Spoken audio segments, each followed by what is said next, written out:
The wind hit Mara Ellison's face like a fist the morning she first arrived at Linden Valley, and she did not slow down. She kept her eyes forward, her boots pressing through the half-frozen mud of the unpaved road that led from the county highway, deep into the belly of the valley. Her old green duffel bag was slung over one shoulder, and a cardboard box was balanced carefully against her hip, held steady by her left forearm. She walked the way she always walked, with intention and without rush, each step placed with the quiet certainty of someone who knows exactly where she is going, and has already thought through every step it will take to get there. The box held 3 things she had not been willing to trust to the moving truck: a small brass compass her grandmother had pressed into her palm the last time she saw her, the metal already worn smooth at the edges from decades of handling, the needle still swinging faithfully north.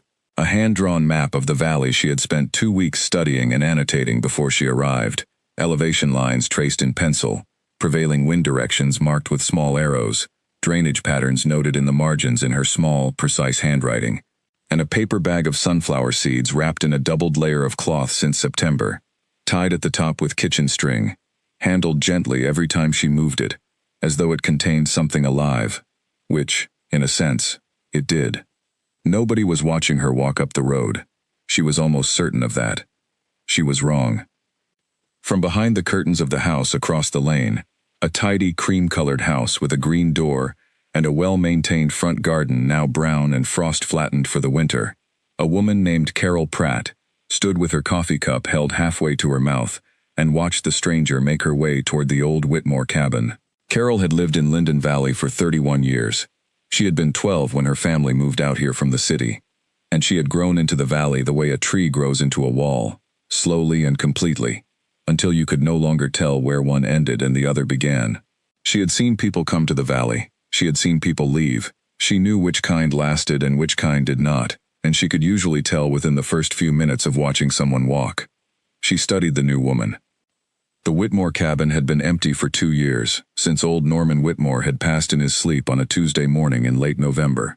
His family had tried to sell the property twice, and failed both times. The road was too far from the main highway. The winters came too hard. The nearest grocery store was 40 minutes by car, on a good day, closer to an hour when the weather turned against you, and the weather was often against you. People who moved to Linden Valley either had roots there going back generations, or were running from something they could not name. Carol had come to believe this very firmly over 31 years of watching. The new woman did not look like she was running from anything. She carried the box not like a burden, but like something she was protecting. She did not look left or right. She did not look uncertain or eager or nervous. She looked, Carol thought, like someone who had already been here many times before in her head, and was simply completing a journey she had already finished in her imagination. Carol watched the woman disappear through the cabin door and let her curtain fall. Inside the Whitmore cabin, Mara set her box down on the kitchen table and stood still for a long moment. The cabin smelled of old wood and dust and the faint ghost of pipe tobacco that had soaked into the walls over decades of quiet evenings. It smelled, underneath all of that, of something faintly sweet and resinous, like dried pine sap. The windows were clouded with grime, the light coming through them thin and yellow. The floor had a loose board near the stove that shifted and groaned when she stepped on it.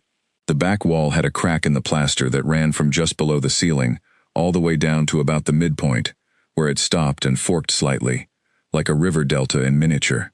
She noticed all of it. She did not sigh. She did not speak. She walked through every room slowly, running her hand along the walls, pressing her foot against the floorboards to test which ones gave and which ones held. She went to the wood stove, opened it, looked inside, checked the damper, ran a finger along the interior edge of the flue. She went to the kitchen and turned on the tap and waited for the water to clear. She checked under the sink.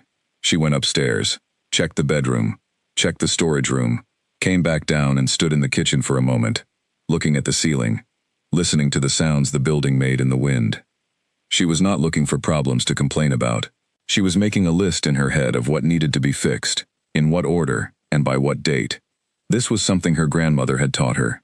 Her grandmother's name was Edna, and she had been small and wide-shouldered, and had the large, capable hands of someone who had worked with them her whole life.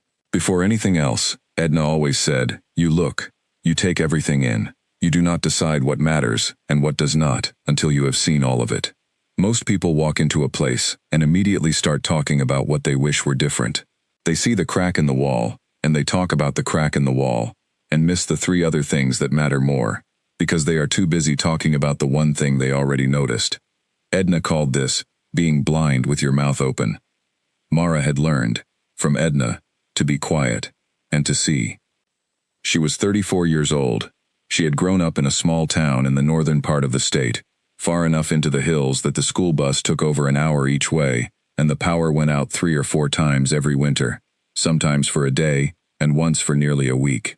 Her father worked long hours at a lumber yard, and came home every evening smelling of sawdust and resin. Her mother had left when Mara was 6 years old, and nobody in the family spoke about it much afterward, which was its own kind of answer. Her grandmother had moved in the year after that, quietly and without announcement, as though she had simply decided this was where she needed to be, and she had stayed until she died at 89, entirely herself until the last month of her life. Edna had taught Mara to read the land. She had taught her to notice the way certain plants grew thicker and lower before a hard winter. She had shown her how animals moved differently when the pressure in the air was changing. She had explained things about soil and wind and drainage that Mara had not fully understood at the time, but had stored and slowly assembled over years, connecting what she had been shown as a child with what she was learning from books as an adult. Mara had read many books. She worked as a data entry clerk for a logistics company, a job she had held for 9 years, a job requiring almost nothing of her imagination or creativity, which she had eventually come to see not as a drawback but as an advantage, because it left the larger part of her mind entirely free to think about other things. She spent her lunch breaks reading. She read about weather patterns and long-range climate cycles, about soil science and root biology, about emergency preparedness and traditional farming methods, about windbreaks and hedgerows, and the historical use of dense plantings as protective barriers around agricultural buildings in Northern Europe. She was not an expert in any of these things, but she knew more than almost anyone would expect from looking at her, which was a condition she had found, over the years, to be more useful than the opposite. She was quiet. She wore plain clothes. She drove a practical car. She did not talk about herself unless directly asked, and even then, answered only as much as the question required. People looked right past her, as a general rule. This had stopped bothering her sometime around the age of 22. Since then, she had come to regard it as something close to a gift. She had found the listing for the Whitmore cabin 8 months before she arrived, on a damp Tuesday in March, sitting at her work desk, eating a sandwich, and scrolling through property listings in the valley, with the focused intentionality of someone who has already made a decision and is now simply finding the right door. She had been researching Linden Valley for several months before that, historical weather data going back 40 years, geological surveys, agricultural extension reports about soil types and drainage patterns, topographical maps printed at home and annotated in the evenings at her kitchen table in her small, precise handwriting. She had also, over those months, been reading about a slow-developing weather anomaly in the upper atmosphere over the central part of the continent, a combination of factors that the meteorologists she followed were beginning to describe with the careful, hedged language of people who know something significant is possible, but are not yet willing to commit to a prediction. She was not a meteorologist and understood that, but she had read enough to understand that the pattern forming was not random, and was not temporary, and that the combination of conditions she was studying pointed, in both the data and in the signs she was reading with her own eyes, and with the habits of attention Edna had built into her, toward a winter of unusual severity in the mountain valleys of the northern interior. She had thought about what Edna would say. Edna would have gone outside at dusk every evening for a week and stood still for 15 minutes, feeling the air and watching the sky. Edna would have looked at how the birds were moving, and where the hornets were building their nests, and how the creek grass bent in the evenings, and whether the woolly bears were dark or pale. Edna would have put all of it together in the way she had put things together her whole life, and then she would have come back inside and said, with the quiet certainty that was her defining characteristic, "Something is coming." Mara had done all of those things, standing in the small patch of grass behind her apartment building every evening, with a cup of tea and her grandmother's compass. And then she had sat down at her kitchen table and made a list. At the top of the list, she had written one word: prepare.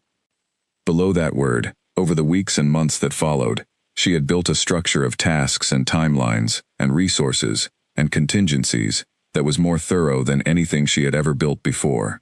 She crossed things off as she completed them. She added new things as she thought of them. She revised her estimates as she learned more. She found the cabin. She drove out twice to walk the property and stand still on it and feel what the land told her. She made her decision. She packed the compass and the map and the seeds. Now she went back outside and began to walk the perimeter of the land that was hers as of that morning. The cabin sat in mostly flat ground, with a gentle slope toward the back where a drainage channel ran through in a shallow cut. The front faced the road. The sides were open to the fields. There was a narrow stand of young pines about 60 feet to the east, but they were saplings, not yet tall or dense enough to do meaningful work in a serious wind.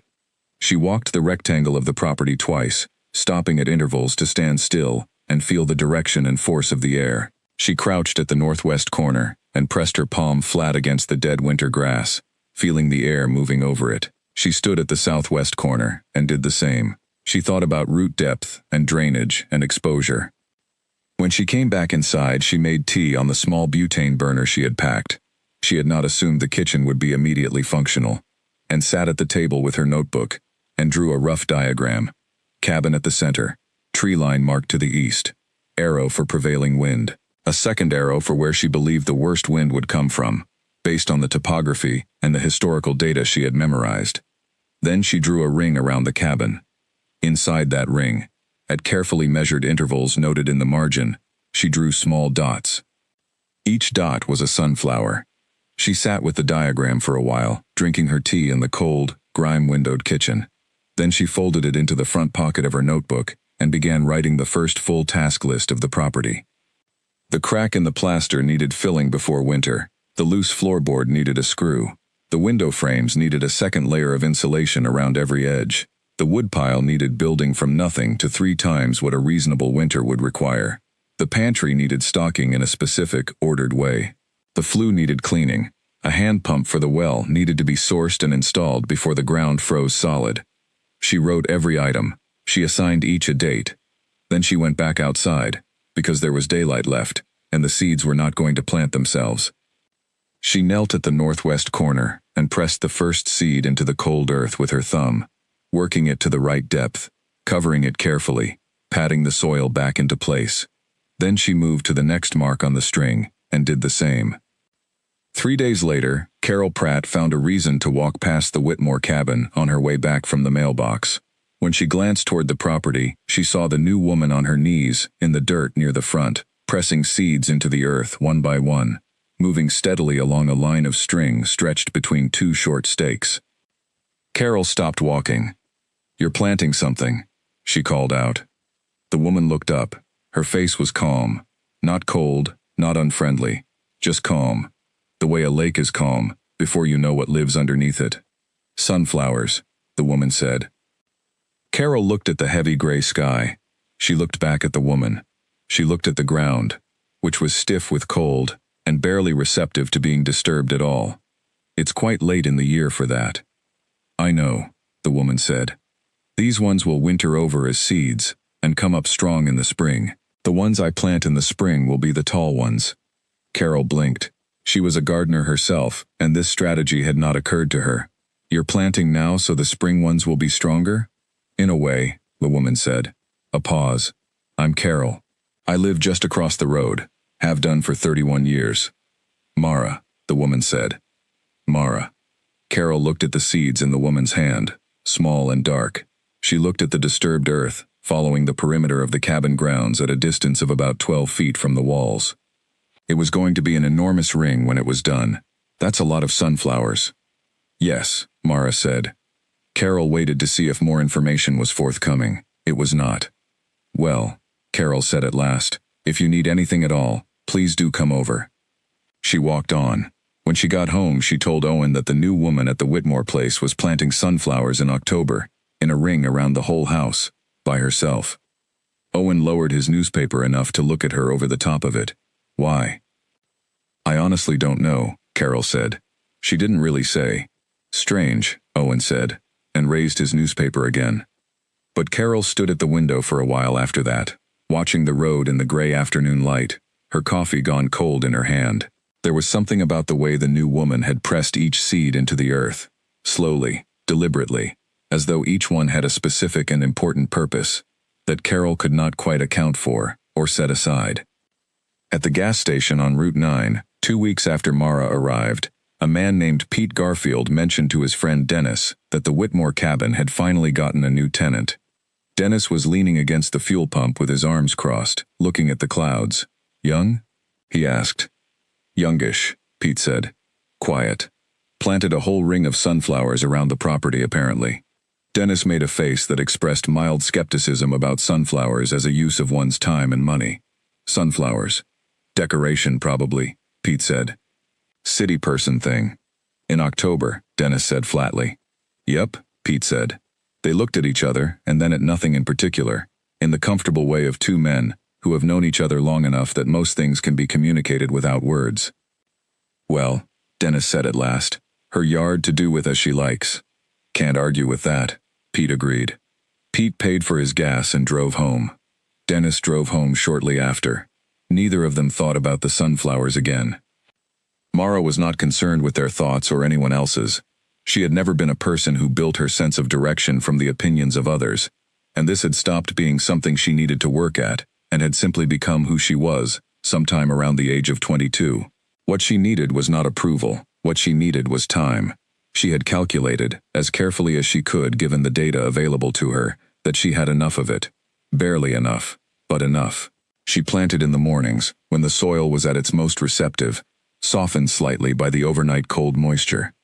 She planted in careful lines along the string she moved stake by stake around the perimeter, evenly spaced at the intervals she had determined from her research, gave the best combination of individual plant health and collective density. The heritage variety she had chosen grew in clusters, their stalks naturally reinforcing each other as they rose, which was part of why she had chosen it over other varieties that grew as single, isolated plants. When the last seed was in the ground, she stood back and looked at the ring of freshly turned earth surrounding her cabin. To anyone walking past on the road, it would look like nothing. Disturbed dirt, a few stakes, the early work of someone who had gotten ambitious about their landscaping. But Mara could see what was going to grow there. She could see it as clearly as if it were already standing. She went inside, washed the dirt from her hands at the kitchen sink, and picked up her pen. There was a great deal still to do. The valley went on around her, quiet and unhurried, its people going about the ordinary business of their days, none of them paying particular attention to the woman at the end of the road, or the ring of seeds she had pressed into the cold earth with her own hands. Outside, the wind moved across the fields in long, cold sweeps, passing over the disturbed earth of the newly planted ring without pausing. It did not yet know what was waiting for it there. By the time winter released its first loose grip on Linden Valley, and the ground began to soften in the slow, uncertain way it always did in that part of the country, most of the people in the valley had already forgotten about the woman at the Whitmore cabin. This was not unusual. They had not paid much attention to her in the first place. Carol Pratt had thought about her a few times through November and December, mostly during slow mornings, when she found herself at the window with her coffee, and nothing in particular on her mind. She had wondered once or twice whether the woman was managing well out there alone. The winters in the valley were not cruel, not by the standards of places farther north, but they were serious. They required a kind of self-sufficiency that not everyone carried with them when they moved out here, from places where everything was delivered and nothing had to be prepared for more than a few days in advance. She had nearly walked over once, in late December, on a mild afternoon when the road was passable and she had no particular reason not to. But then Owen had needed help with something in the garage, and the afternoon was spent, and she did not go. What Carol did not know was that Mara had been watching her house all winter, in a general and entirely unobtrusive way, watching the smoke from the chimney in the mornings, noting when the lights went on and off, listening for the sound of the car engine starting on cold mornings. Not because she was curious about Carol in any personal sense, but because Mara paid attention to everything in her environment as a matter of long-practiced habit, and the Pratt house across the road was part of that environment. It was information, and information was useful.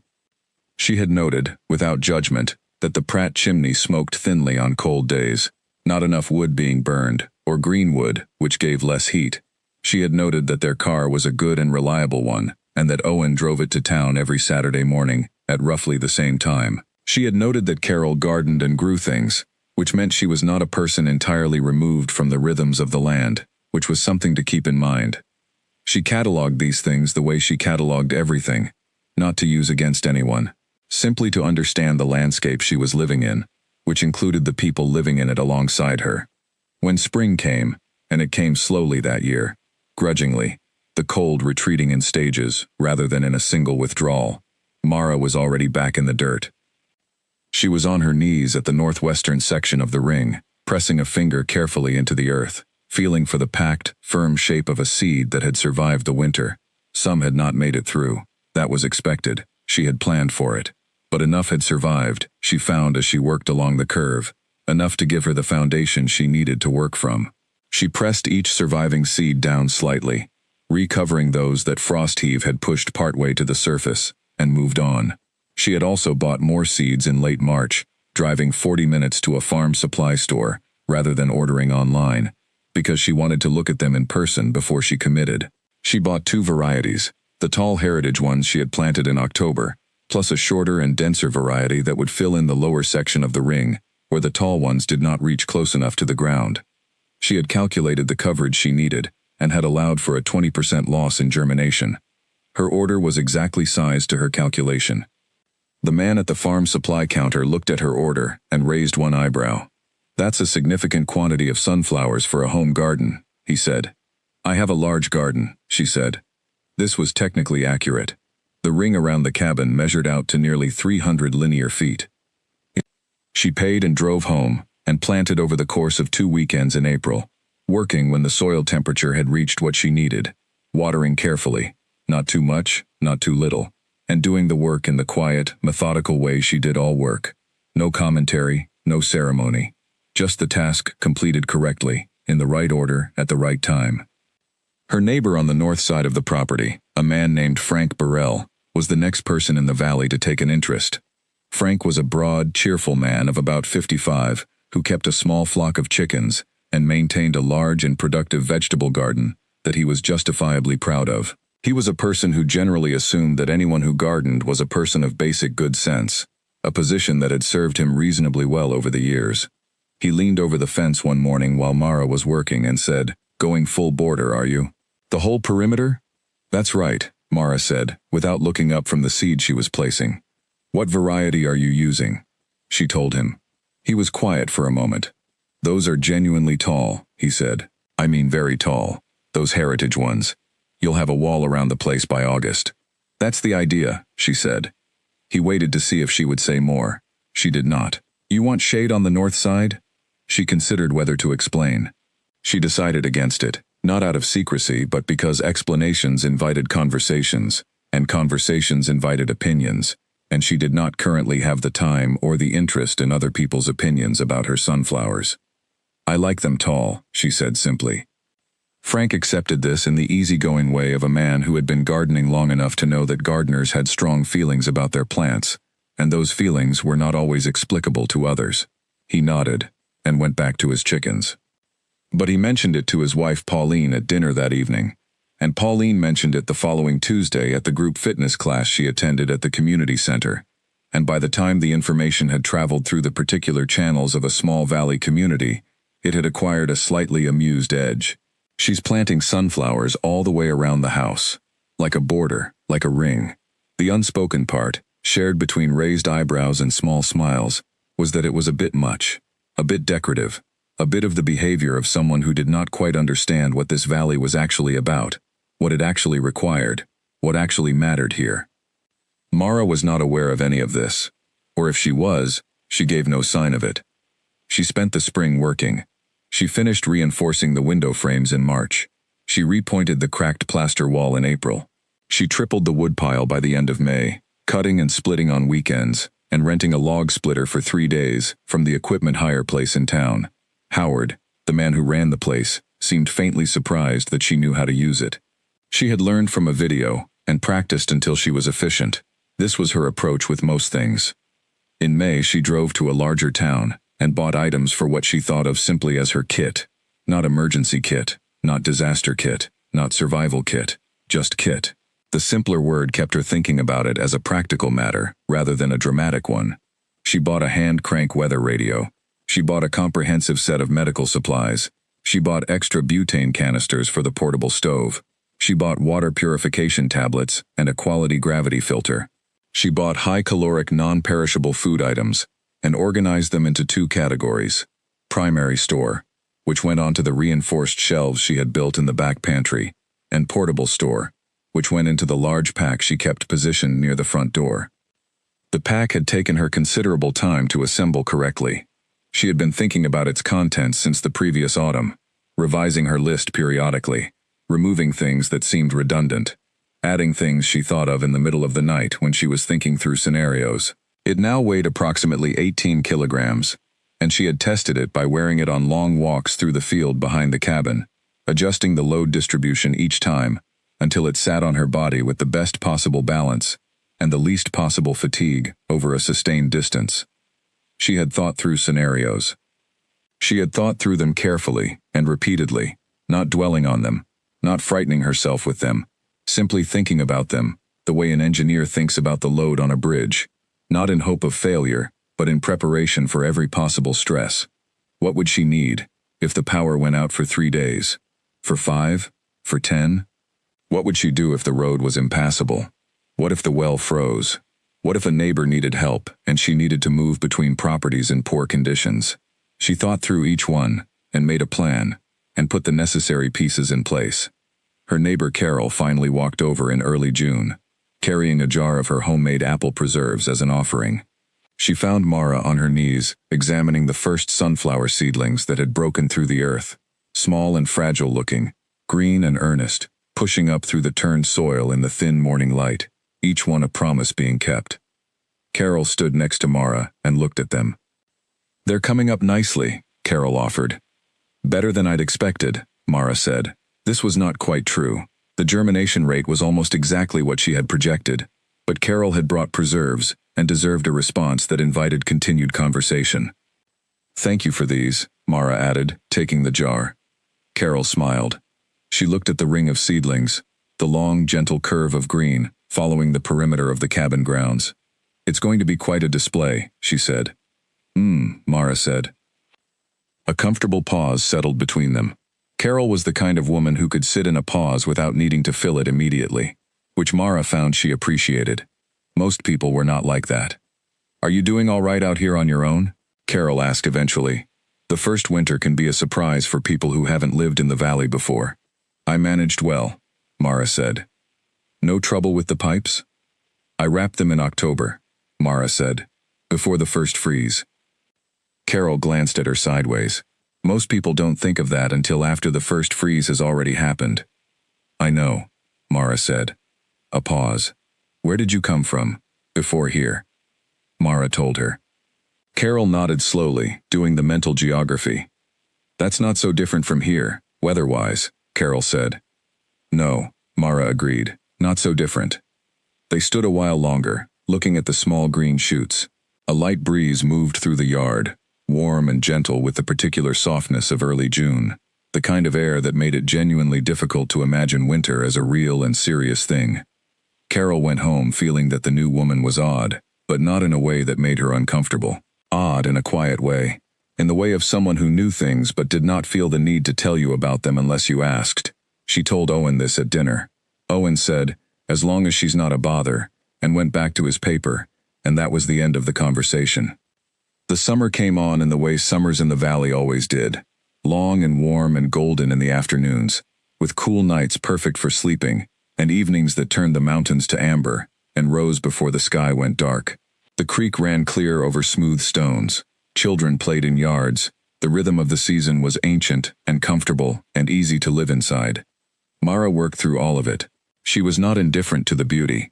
She noticed it, in her quiet way, and was genuinely glad to be there.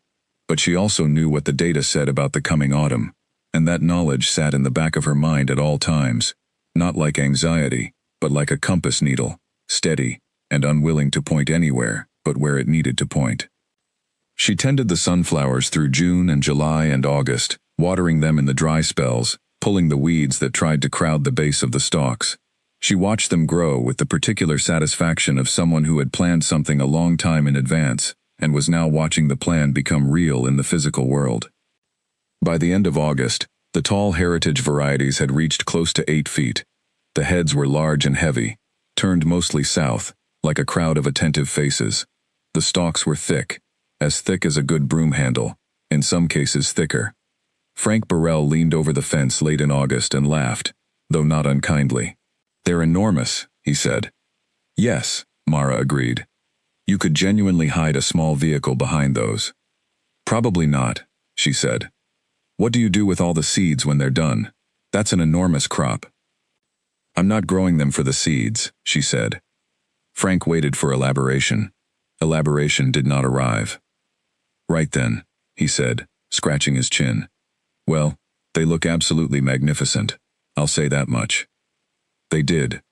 People driving past slowed down to look. Laura Finch, who taught at the elementary school and drove past the cabin twice a day on her commute, mentioned to a colleague over morning coffee that the woman at the Whitmore place had turned the yard into something incredible. Sunflowers 8 feet tall in a complete ring, dense as a hedge. "What for?" her colleague asked. "Decoration, I imagine," Laura said. "It does look beautiful." It did look beautiful. Nobody argued with that. But decoration was not what Mara had in mind.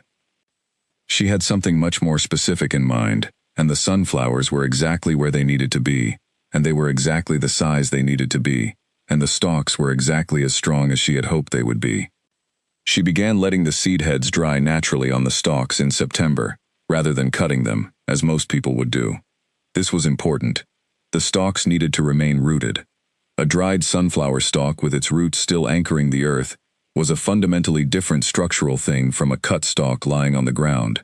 She had read about this and she had thought about it carefully. She excavated one test plant from the far corner of the ring to check the root depth. The roots went down 18 inches and spread horizontally in the dense mat she had hoped for. She refilled the hole and patted the earth back carefully into place. She went inside and made a small mark in her notebook. Then she checked the weather data. The number she had been watching for months had reached the threshold she had calculated as critical. She sat with that for a moment. Then she turned to a fresh page in her notebook and wrote at the top, in her small, even handwriting, "Final preparation checklist." She had always known this moment would come. She had planned for it. She was ready. The valley did not know what was coming. The valley was going about its golden, easy summer, without any particular sense of threat. But the sky above the valley knew, and Mara Ellison knew, and the sunflowers stood in their ring, dry and golden and rooted deep, like walls that had not yet been needed. They would be needed soon. The summer birds left early. Mara noticed it on a Thursday morning in the second week of September, standing on the cabin porch with her mug of tea and the cool, particular stillness of early morning around her. She had been watching the sky, as she always did at this hour. In the quiet and unhurried way she had done everything connected to the preparation, systematically, without alarm, simply registering what was there. The starlings were gone. Not thinning out in the gradual way they usually did as September wore on, not sending smaller groups south each day as they typically did in the long, lazy ramp down of autumn migration. Gone. The sky above the valley, which had been full of their shifting, murmurating clouds for weeks, those enormous living shapes that moved like smoke and shadow, turning and compressing and expanding in the high air, was empty of them. The emptiness was absolute. They had moved all at once sometime in the past 2 days, in the sudden coordinated way that birds sometimes did when they were responding to something in the air that no human instrument had yet recorded and no forecast had yet predicted. Her grandmother Edna had shown her this, standing in the field behind the house when Mara was perhaps 8 years old, pointing up at a flock moving south in September and saying, "Watch when they go all at once, early, and the sky goes quiet. That means something. Their bodies know things that we are still trying to figure out how to measure." Mara finished her tea on the porch, looking at the empty sky. Then she went inside, opened her notebook to the running log page she had been keeping since September began, and wrote the date and a single word, "Starlings." Underneath that she wrote a number, the count from the timeline she had been maintaining since early summer, a kind of personal running forecast that she had been refining and narrowing, as each new piece of information came in. The number was now small enough to mean something, small enough to be serious. She had work to do. The project that day was the woodpile verification, not adding to it, since she had already built it to the level she needed over the course of the summer, stacking cord after cord of split hardwood against the east wall of the cabin, under the lean-to she had constructed in May. The project today was verification, going through every stack methodically, checking the moisture content of the wood with the small handheld reader she had bought in March, pulling forward any pieces that were borderline, and setting them aside for the final weeks of drying. She was also re-examining the lean-to structure itself, checking every fastener, checking the way the corrugated metal roof was seated, verifying that the load-bearing capacity was what she needed it to be. She had not built the lean-to be decorative. She had built it to hold a serious snow load without shifting. She worked through the morning on the wood, then she moved to the water. She had installed a hand pump on the well during the summer, not as a replacement for the electric pump, but as an additional system sitting alongside it, so that if the power went out, she still had full water access without any electrical requirement. She tested the hand pump now, pumping 10 full strokes while timing each one and measuring the output volume. The flow was good, consistent, exactly what the pump specifications had described. She pumped 3 extra strokes and filled 3 clean bottles, set them in the kitchen to confirm they ran clear. Then she walked the full perimeter of the cabin. She did this once a week as a matter of routine, but today she did it with particular attention, with the specific focused quality she brought to things when a deadline was near. She pressed on every window frame, feeling for any give in the sealant. She checked every gap she had filled and every edge she had reinforced. She got down on her knees at the base of the foundation, where the wall met the ground, running her fingers along the juncture, feeling for cold air moving through. She found one small spot near the back corner, not serious, but present. She marked it with a piece of tape. She went inside and mixed a small batch of expanding foam filler and sealed it. She checked the wood stove flue for the 3rd time that month, cleaning it thoroughly, reseating the damper control that had been slightly loose since winter, and that she had been meaning to address for months. She tested the draft. She tested the damper in both positions. She added one more small item to the maintenance log. By the end of the day, she had moved through 11 items on her list and added 4 new ones that she had noticed while working. She made dinner from her stored food, a simple, filling meal, which she did once a week to verify the taste and condition of her stores and to practice using them, to ensure that using them felt natural and routine and not like something she was doing for the first time in a stressful moment. She ate at her small table, looking at her notebook. She was close now. She could feel it in the way the numbers were converging, in the way the natural signs were accumulating, in the particular quality of the air in the evenings when she stood outside for her 15 minutes with the compass and the notebook. She was not afraid. What she felt was the particular sharpening of attention that comes when something you have been preparing for, over a long period, is approaching the point where preparation ends and response begins. Over the following 2 weeks, the valley showed her the signs she had expected. The hornets had built low this year. She had noted this in August when she checked the locations of the nests near the old fence at the back of the property, photographing each location and adding the photographs to her folder of records. Low-built nests were, according to every source she had found that addressed the question, a reliable indicator of hard winters ahead. It was a sign that had been observed and recorded in farming communities across the Northern Hemisphere for generations, and while she was careful not to overweight any single indicator, she took it seriously, as part of the larger pattern she was building. The woolly bear caterpillars she found crossing the road near the creek were almost entirely dark, the dark banding far outweighing the pale, in every caterpillar she observed over a period of about 10 days. This was another traditional sign, debated by some researchers and accepted by others, but which she had seen correlate with difficult winters, often enough in her own experience to include in her assessment. The trees held their leaves slightly longer than she had observed in the 2 previous autumns she had spent in colder climates, and then dropped them all in an extraordinarily compressed window. Most of the valley's deciduous trees bare within about 72 hours at the end of September, as though they had all made the same decision at the same moment. She stood outside after the drop and looked at the sudden bare branches against the flat, pale sky, and the sensation she had was not alarm, it was recognition. She continued checking the weather data every morning and every evening. She had 3 long-range forecast sources she consulted, including one used primarily by commercial agricultural operations that had a track record of better accuracy than the mainstream consumer forecast services. All 3 sources were now flagging the same pattern she had been watching since summer: a cold front of significant strength developing to the northwest. A ridge of high pressure to the south that was going to act as a blocking system, limiting the path the storm could take once it developed and intensified. The 2 features together, the approaching front and the blocking high, created exactly the kind of atmospheric setup that meteorologists described, in their careful technical language, as potentially explosive. Most people in the valley were reading the standard forecast, which said cool and possibly wetter than average. Nothing to specifically prepare for. Nothing to change anyone's plans. Mara did not argue with this. She simply continued working.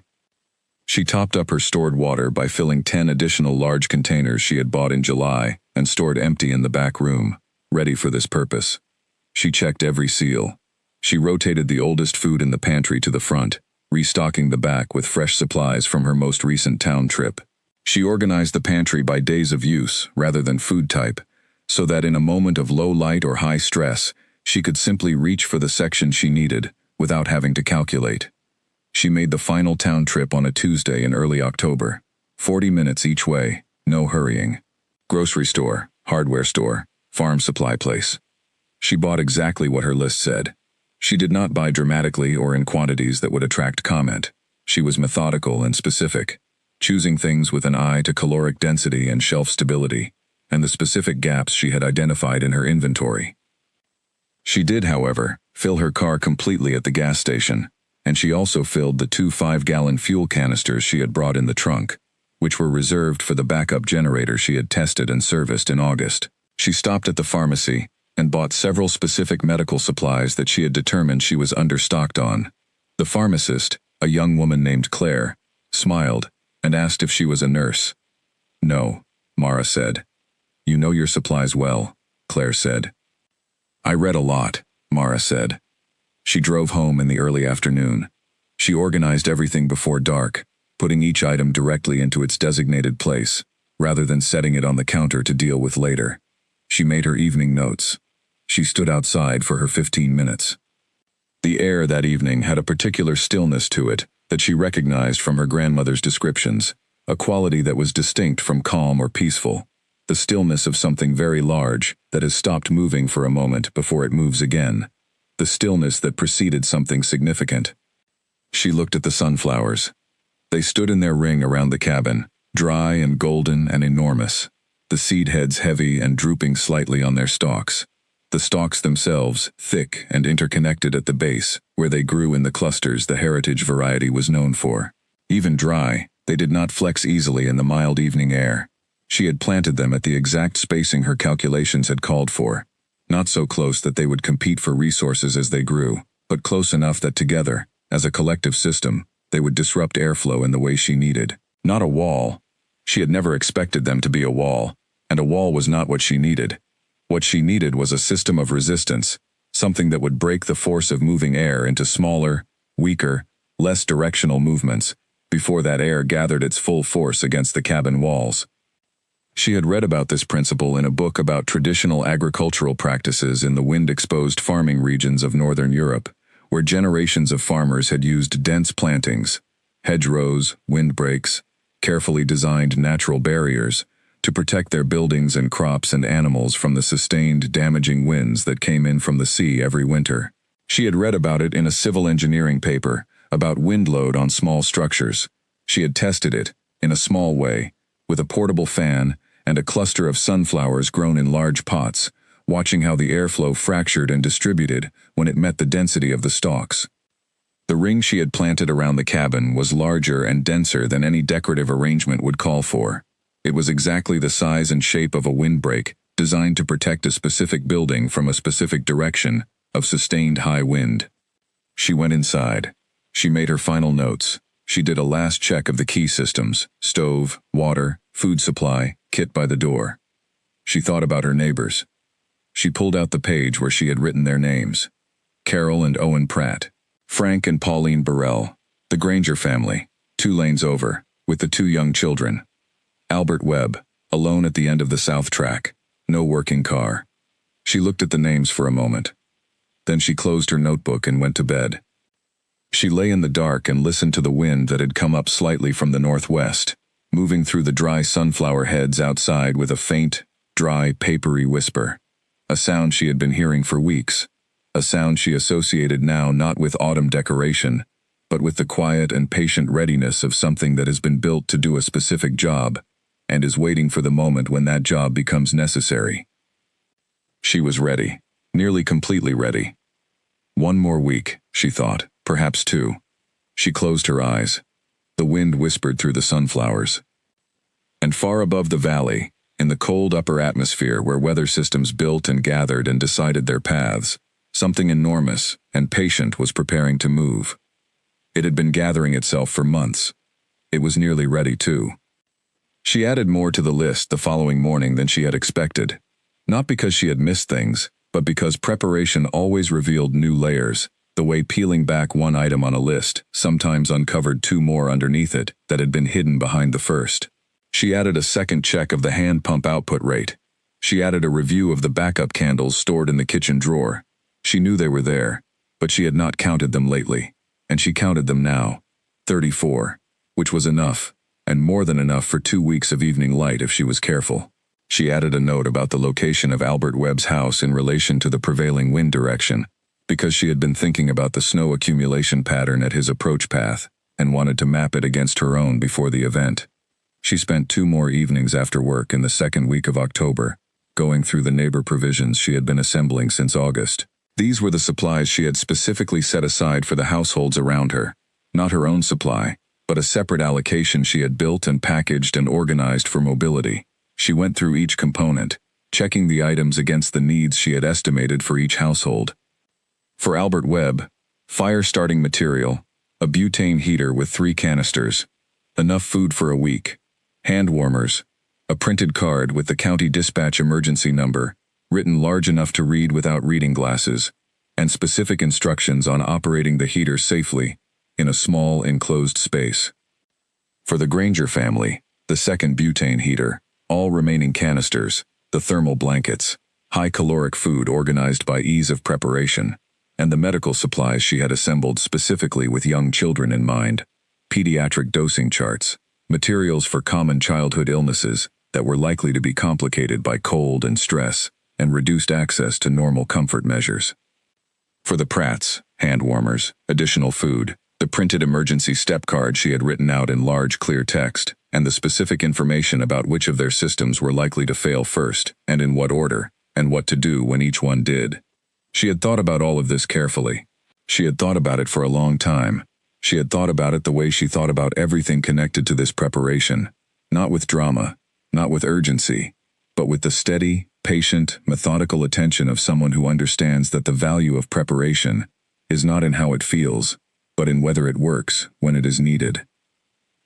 She packed each household's allocation into a separate bag, labeled each bag on the outside in permanent marker, and stacked them beside the main pack near the front door. On October 9th, 4 days before she estimated the storm would arrive, she visited Albert Webb for the first time. She walked the quarter-mile to his house, on the south track in the late afternoon, in the long, slanted light of early October, wearing her coat, but not yet her heavy gear. She knocked. He came to the door after a moment, a small, lean man in his late 70s with sharp blue eyes and a guarded expression that relaxed slightly when he saw she was alone and was not carrying anything that required explanation. "You're from the Whitmore place," he said. "Mara Ellison," she said. "I've been your neighbor for just over a year.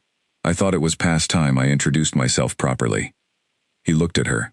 His name was Albert Webb, and she knew this from Carol Pratt, who had mentioned him once in a passing way during one of their brief conversations in the lane. Albert had the eyes of someone who had been reading people for a very long time and had gotten quite good at it. "Webb," he said. "Come in." She went in.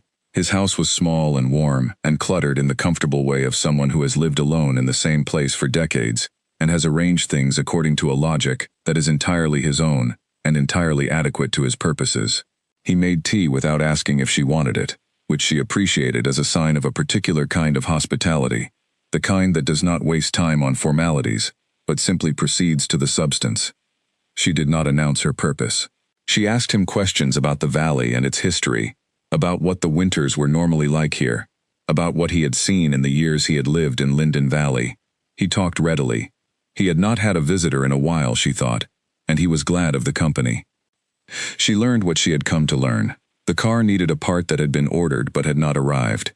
His food supply was adequate for 2 weeks, perhaps 3. His wood supply was smaller than she would have preferred for what she expected was coming, though he had what he needed for a normal winter. He took blood pressure medication that he had an adequate supply. She asked about this indirectly, as part of a general conversation about how he managed the practical requirements of living alone, and he answered without suspicion, because the question was natural in that context. She stayed for about 40 minutes. Before she left, she told him, without making a production of it, that if he ever needed anything he should come to the Whitmore cabin, or put a lamp in his window. She gave him the information as a matter of neighborly courtesy, not as a statement of emergency. He looked at her with those sharp blue eyes. "You expecting trouble?" he said. She considered this with genuine care. "I always expect that winter will be winter," she said, "and the valley can get hard." He nodded slowly, in the deliberate way of someone who has seen the valley get hard, and knows exactly what that means. "Harder some years than others," he said. "Yes," she said. He walked her to the door. He paused there, and looked past her at the road, and then, in the direction she had come from, toward the Whitmore cabin, though it was not visible from this angle. "Nice sunflowers," he said. There was something in his voice that was not quite a question, and not quite a statement. She looked at him for a moment. "Windbreak," she said. He looked at her. He said nothing. He nodded once, carefully, in the way of a man filing something away in the place where he kept things he had confirmed were true. She walked home in the fading afternoon light. The valley was quiet around her, the fields brown and the sky flat, the first cold stars appearing at the horizon. She had one more item on her list before the storm arrived. The first 3 days of October had been unremarkable in the way that late autumn days in the valley often were.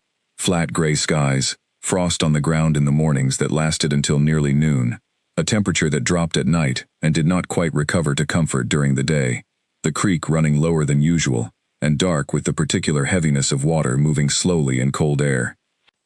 Pete Garfield mentioned at the gas station that it felt like it was shaping up to be a cold one. Dennis agreed, without particular energy. They discussed whether the farmers' market would close early this year.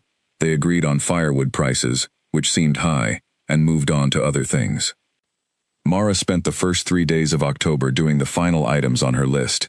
She had been reducing the list steadily since September, moving through it one item at a time, going back over completed items to verify them, adding new ones as her thinking uncovered them. On the 1st of October, 11 items remained. On the 2nd, 7. On the 3rd, 3.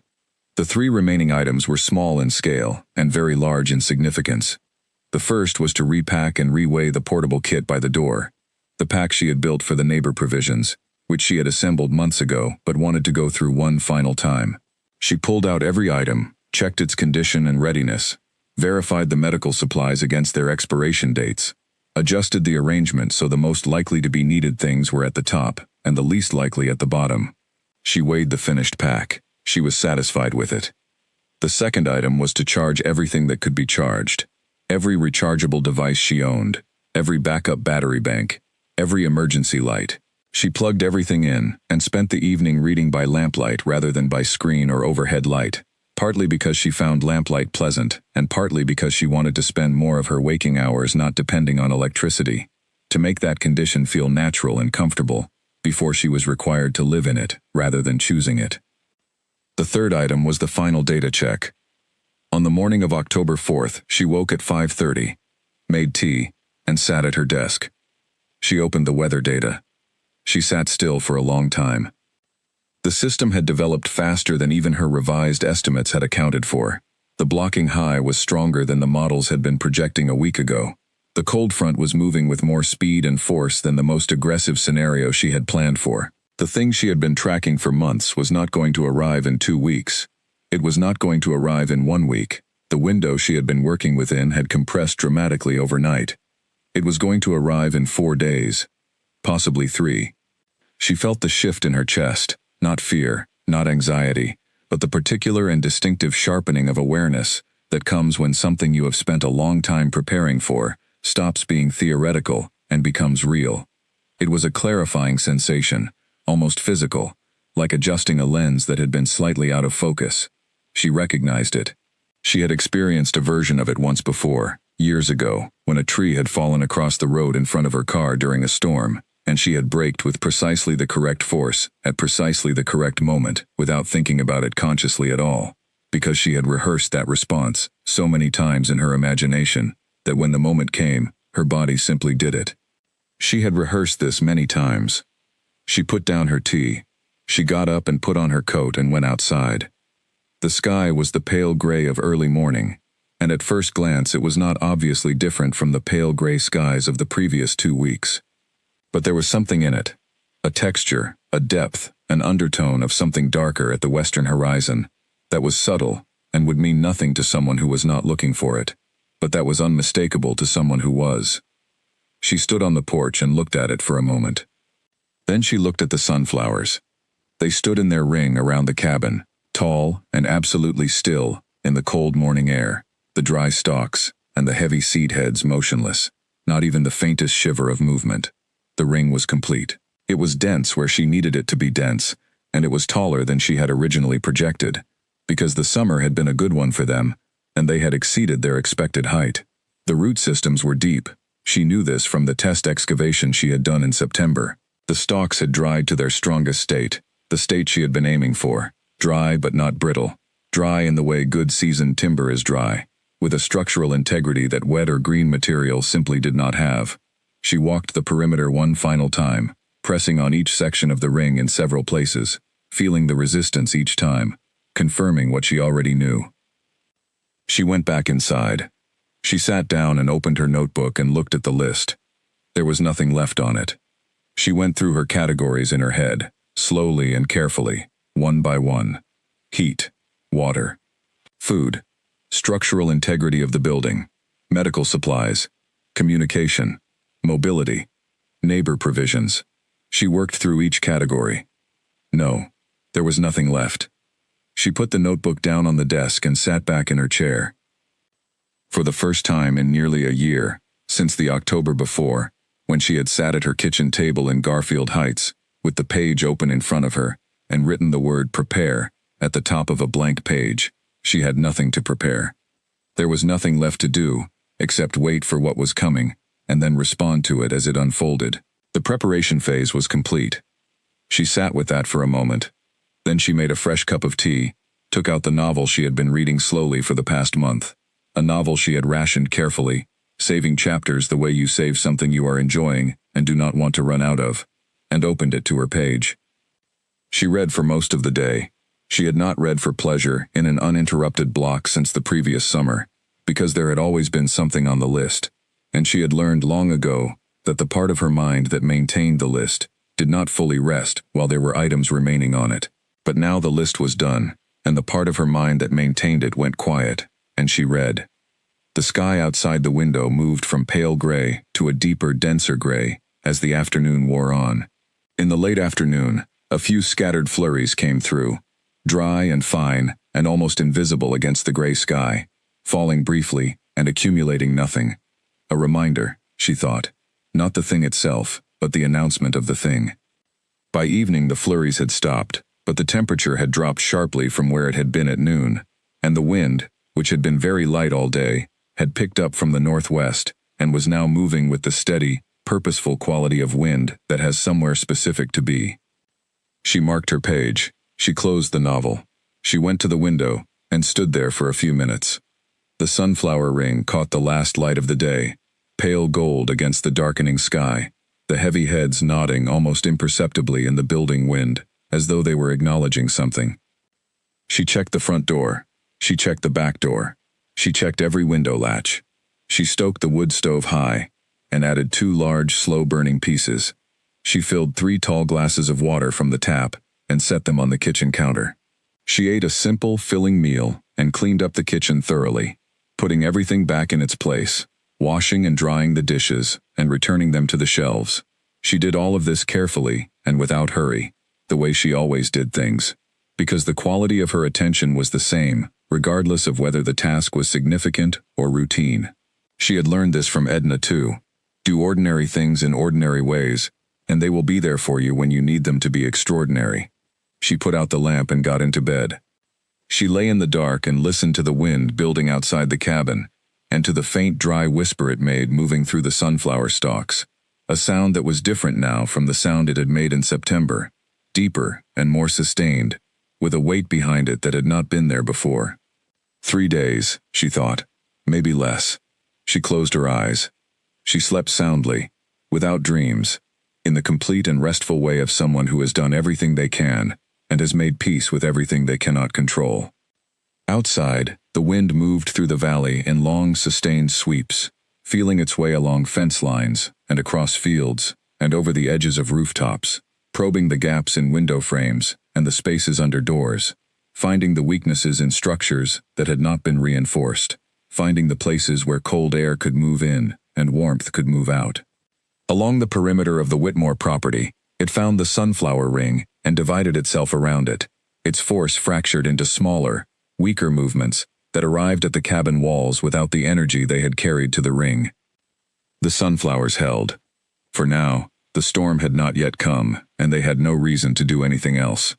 But they were ready. They had been built to be ready. And in 4 days, possibly 3, they were going to be needed in a way that no one in Linden Valley had yet imagined, because no one in Linden Valley had been watching the sky the way Mara Ellison had been watching it for more than a year. No one else had read what the starlings said when they left. No one else had noted what the hornets said when they built low. No one else had stood outside every evening for 15 months with a compass and a notebook, building up a picture of what was coming, one careful observation at a time, and drawn from that picture the single, specific, correct conclusion. Inside the cabin, in the dark, Mara breathed evenly and slept. Outside, the wind built slowly, steadily, with enormous patience, the way things build when they have all the time in the world and they know exactly what they are going to do when they get there. On October 11th, 2 days before her revised estimate had placed the storm's arrival, the weather radio she kept on the kitchen shelf issued its first significant alert. She had been listening for it every morning during the 6 o'clock broadcast and every evening during the 10 o'clock one. When it came, it was not the full emergency tone, just a watch, which meant conditions were favorable for severe weather, not that severe weather was confirmed or imminent. The county forecast had shifted, but it had not yet caught up to what she was seeing in the data she followed. She turned the radio off and opened her notebook. She adjusted her timeline by 24 hours. She moved the storm's probable arrival from day 4 to day 3. She noted the adjustment and the reason for it, and moved on. In the afternoon, she did a final walk through the cabin, the most detailed one she had done since moving in. She was not looking for things she had missed. She did not expect to find any. She was doing it the way a pilot walks around an aircraft before a flight, not because they expect to find a problem, but because the practice of checking is itself the point, because the act of verification is what gives you the certainty that allows you to act confidently when the moment requires it. She pressed on every window seal. She checked the wood stove damper in both positions. She pulled every drawer open in the kitchen and verified the contents: candles, matches, the hand crank radio, the backup phone charger, the first aid kit that lived in the kitchen separate from the main medical kit. She checked the main medical kit in the back room. She checked the portable pack by the door. She checked the food stores in the pantry, moving a few things from back to front, confirming the organization was exactly as she had set it up. She went outside and walked the sunflower ring one more time, touching the stalks as she went, feeling their resistance, their dryness, the depth of their anchorage in the frozen earth. Everything was in order. She went back inside, sat at her desk, and wrote in her notebook for about 20 minutes. Not a task list, but something closer to thinking on paper, working through the scenarios she might encounter over the next 3 to 5 days, the responses she had planned, the things she would need to watch for as conditions developed. She had done this kind of thinking many times before, but she wanted to do it one more time now, as a final integration of everything she had been preparing for and thinking about for the past year. When she was done, she closed the notebook. She made dinner. She ate it at the table, looking at the window, where the sky outside had begun to do something new. The clouds had taken on a texture she recognized, a layering and depth that was different from the flat gray of the previous weeks. She turned the weather radio on for the 10 o'clock broadcast. The tone that preceded it was different tonight. Not the watch tone, the warning tone. The county was issuing a winter storm warning effective from midnight. The forecast had been updated significantly. Accumulation totals had been revised upward. Wind speeds had been revised upward. The system was tracking faster and deeper than any of the models had projected as recently as 48 hours ago. She listened to the full broadcast. Then she turned the radio off and sat in the quiet of the kitchen for a moment. The forecast was still not catching up with what she had been seeing. The totals they were projecting were serious, but not the worst case she had been preparing for. She thought her own data still pointed toward conditions more severe than the county was projecting. She had learned to trust her own data in combination with the official sources, neither dismissing the official sources nor deferring to them completely, when her own careful observation pointed elsewhere. She would be ready for either scenario. She turned off the lamp. She checked the stove, the damper set to its correct overnight position, 2 large logs loaded, the draft established. She checked the front door lock. She went to bed. Tomorrow, she thought, or possibly the day after, but no longer than that. She slept. Outside, the first clouds of the incoming system were already visible at the western horizon, if you were looking. Dark and structured, moving with deliberate purpose across the sky above the mountains. Nobody in Linden Valley was outside at that hour to see them. Nobody except, in the briefest moment before she went inside to sleep, Mara Ellison, who had looked at them from the porch and recognized exactly what they were, and felt nothing in response, except the clean, quiet certainty of someone who has prepared for something and is now watching it arrive on schedule. She went inside. She slept. The clouds moved in across the mountains. The valley lay below them, still and dark and unaware, its windows dark, its people sleeping, its chimneys cold. Only one chimney was still faintly smoking, the Whitmore cabins, at the end of the lane, where the fire in the wood stove was set on its longest slow-burn setting, banked and ready to last the night and be brought high again in the morning. The morning that the storm would begin. The snow began at 4:17 in the morning. Mara was awake before the first flake hit the window. She had been in a light and careful sleep, the kind she moved into in the last hours before a significant event. Not restless, not anxious, just close to the surface, her body holding itself slightly above the deeper rest of ordinary nights, as though it understood, in the way bodies sometimes do, that something was about to require its full attention. What woke her was not a sound but an absence of one. The particular silence that preceded the storm, different from ordinary night quiet, was complete in a way that felt pressurized, like the silence of a held breath. She lay still for a moment, looking at the dark ceiling. Then she heard it, the specific, unmistakable sound of the first wind-driven snow against glass. A dry, fine scratch, barely there, like someone running a fingernail lightly across a window pane, faint as a whisper. She got up. She did not hurry. She turned on the small battery lamp beside the bed, not the overhead light, and checked the clock. 4:17. She wrote this in the margin of her weather log, which she kept on the nightstand. She pulled on her clothes with practiced efficiency and went to the front window. The flakes were coming in at a hard angle, pushed by a wind that was already building from the northwest.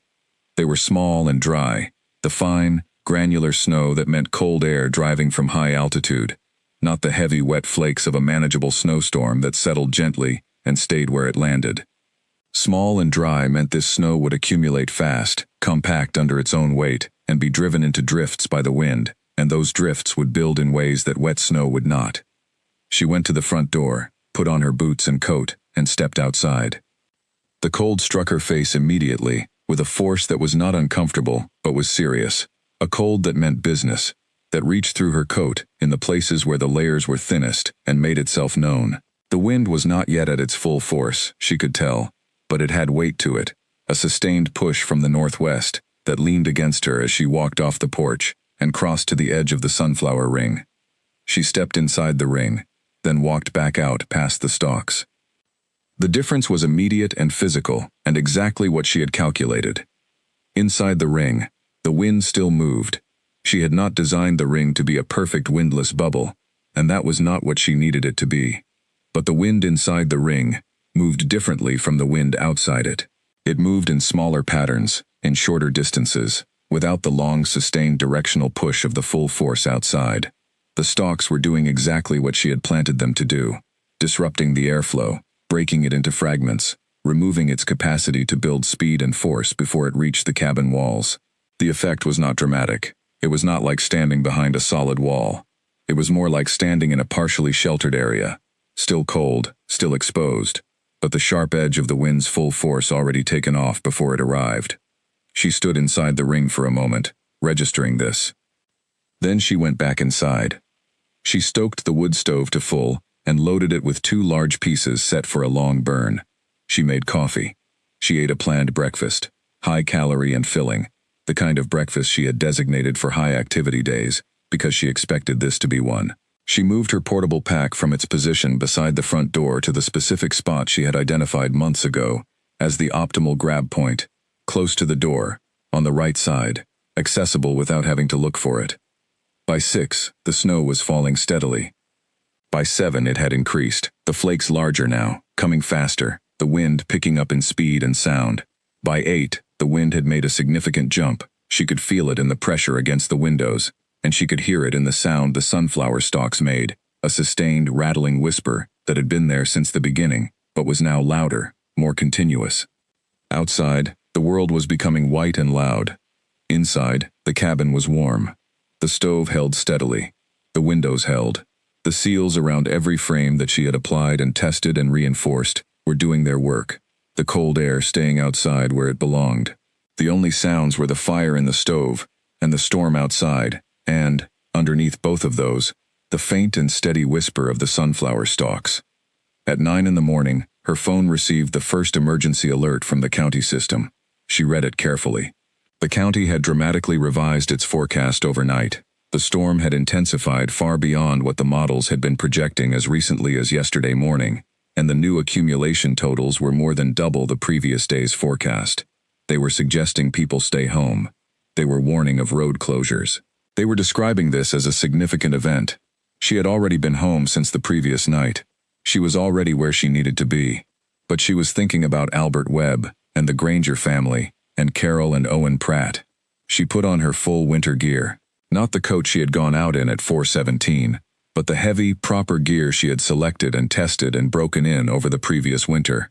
Waterproof outer layer rated for sustained exposure at very low temperatures, wool base and mid layers, face cover, gloves with wool liners, and hand warmers already activated in the palm pockets. The snowshoes she had bought in July from a clearance sale and tested on snowy ground the previous January, stored clean and functional under the porch where she could reach them without going back inside. She already had the lighter pack, the neighbor provisions pack, the one she had built specifically for this purpose and repacked 2 days ago, ready by the door. She checked it one final time. Butane heaters, canisters, food, medical kit, hand warmers, thermal blankets, the printed cards with emergency instructions for each household, everything present and accounted for. She lifted the pack and strapped on the snowshoes. The snow outside was 18 inches deep and climbing. She opened the front door and stepped into it. The cold hit her with the full force of what the storm had become in the past 4 hours. Not just cold, but a kind of aggressive cold that pushed and pressured, accompanied by wind driving the snow nearly horizontal in the worst gusts. She lowered her head and angled her body against it and began to move. She walked the perimeter of the ring first, before stepping out into the open, partly because her path to the road required her to cross outside the ring, and partly because she wanted to register, once more and with her full attention, the effect the ring was having. For those few seconds inside the ring, the wind was still cold and still present, but its force was fractured, its direction disrupted. The cabin walls behind her were not receiving what the open field ahead of her was receiving. She stepped out of the ring. The wind hit her with its full force. She had been ready for this. She had practiced for this. On the long walks she had taken with the weighted pack in the field behind the cabin, in all kinds of weather, over the previous year. Her body knew this load, and this cold, and this kind of difficult terrain. She moved toward the south track and Albert Webb's house. The quarter-mile to Albert's house took her just under 20 minutes. In good conditions on a clear day, it was a 5-minute walk. In 18 inches of snow with a driving wind, and more snow falling at a rate she estimated at 3 to 4 inches per hour, it required sustained physical concentration, placing each snowshoed step with deliberate care, keeping her weight forward, maintaining her angle against the wind, regulating her breathing. She did not think about anything other than the walk while she was walking. She reached Albert's house and knocked, then knocked again, harder.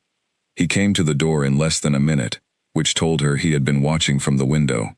He had the sharp, observant quality of someone who had been awake for a while and paying attention. He looked at her, then he looked at the storm behind her. Then he stepped back and opened the door wider and let her in without saying anything else, which was, she thought, the right call.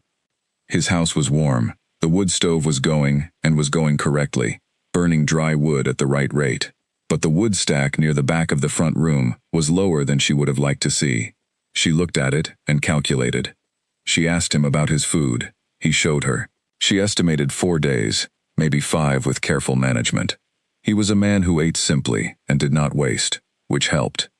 She left him the butane heater, 2 canisters, the food from his section of the pack, the hand warmers, and the printed card with the county dispatch number, written in large black letters. She showed him how to operate the heater safely, in a small enclosed space. Windows cracked 1 finger's width, never more, and never run the heater overnight while sleeping. He watched her do all of this with those sharp blue eyes. "You prepared for this," he said. "I tried to," she said. He looked at her for a moment. "The sunflowers," he said. "Yes," she said. A pause. Then he said, simply and completely, "Thank you." She nodded. She shouldered the lighter pack and went back out into the storm. 3/4 of a mile to the Granger house. The snow was heavier now, and the wind had not decreased. If anything, it had increased slightly in the past hour, building toward whatever its peak was going to be. She moved steadily. She did not rush. She navigated the Granger lane by memory and by landmark, because the lane itself was indistinguishable from the surrounding field under 30 inches of uniform white. The large oak at the bend, the rise before the lane opened up, the fence post she had noted months ago as a reliable marker. She found each one and used each one, and arrived at the Granger house by following the yellow light bleeding through their curtained front windows. She knocked. The door opened. A man named Connor Granger, mid-30s, dark-haired, wearing a fleece and the look of someone who had been awake for a while trying to manage a situation that was above what he had prepared for, stared at her for a moment. "I'm Mara Ellison," she said. "I live at the old Whitmore cabin, just over a mile that way. I came to see if you're all right." The genuine surprise on his face was something she had seen before, in people who were not accustomed to being helped by someone who had thought about them in advance, and come prepared. He stepped back. "Please, come in," he said. "Please." His wife Ellen met her in the front hall. Their children, a girl of 6 and a boy of 4, were in the living room behind her, both bundled in layers. The house was cool, not cold enough yet to be dangerous, but cool, and heading in the wrong direction. The electric heat had gone out at 6 that morning. She looked at the fireplace in the living room. The damper appeared functional. She left them everything in their portion of the pack: the second butane heater, all canisters, the thermal blankets, the food, the medical kit with its pediatric supplies, the printed emergency card. She also told Connor Granger where his main water shutoff valve was. She had made an educated guess based on the age and construction type of the house, and she was right, and explained the steps to take if the temperature inside fell far enough for the pipes to be at risk. He listened with the quality of attention that comes from understanding that the person speaking to you knows more than you do about a situation you are currently in. "Are you going to be all right?" Ellen Granger asked from the doorway, the younger child on her hip. "I'll be fine," Mara said. "My cabin is well prepared." Ellen Granger looked at her for a moment. "Come back," she said. "If you need anything, come back." It was unexpected. It made something move, briefly, in Mara's chest. "I'll check on you tomorrow," she said, and stepped back out into the storm. She still had the Pratts to see. Half a mile back toward her own cabin, she moved. The storm was deepening around her as the morning progressed, the snow heavier, the wind more sustained, the visibility dropping toward the point where landmarks were beginning to disappear into the white. She moved with the attention of someone who has thought about this walk many times and knows exactly where she is in it. Carol answered the Pratt door with an expression that Mara had no single word for, but which contained, she thought, relief and worry, and something that was beginning to understand something it had not understood before, all at once. "Come in," Carol said. "Come in right now." Owen was at the kitchen table. The gas range was working. She could see a pot on the burner, which meant they had heat for cooking in the kitchen at least. She asked about their supplemental heat. Owen told her about the electric space heater, which was not currently useful, and the expression on his face when he heard himself say this told her that he was understanding the situation in a new way. She left them the remaining hand warmers from the pack, the food from their allocation, and the printed card. Before she left, Carol took her hand. "Mara," she said, and stopped, with too many things and no clear order for them. Mara put her other hand briefly over Carol's. "You're going to be fine," she said. "Keep what heat you have. Don't open windows. I'll check on you tomorrow." She went back out. She walked the half-mile home. She stepped into the sunflower ring and felt the wind ease around her as the stalks broke its force, and she stood there inside the ring for a moment, breathing. The cabin was standing. The chimney was smoking steadily. The windows had not cracked. The snow around the structure was manageable. She climbed the porch steps and went inside. She stripped her outer layers and hung them by the stove to dry. She reloaded the stove. She drank a full glass of water and ate. She sat down and wrote in her notebook every detail of every visit, what she had found, what she had left, what she needed to do tomorrow. Outside, the storm continued without any sign of relenting. Inside the ring of sunflowers, in a cabin where a woman had spent 13 months preparing for exactly this, the fire was high, and the food was sufficient, and the water was clean. She was not afraid. She made tea. She went back to her book.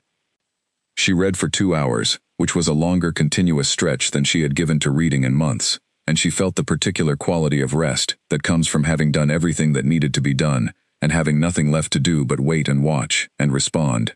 The novel was good. She had chosen it in July from a list she had been keeping since spring, books she intended to read when she had the time and the stillness, and she was glad she had saved it for now.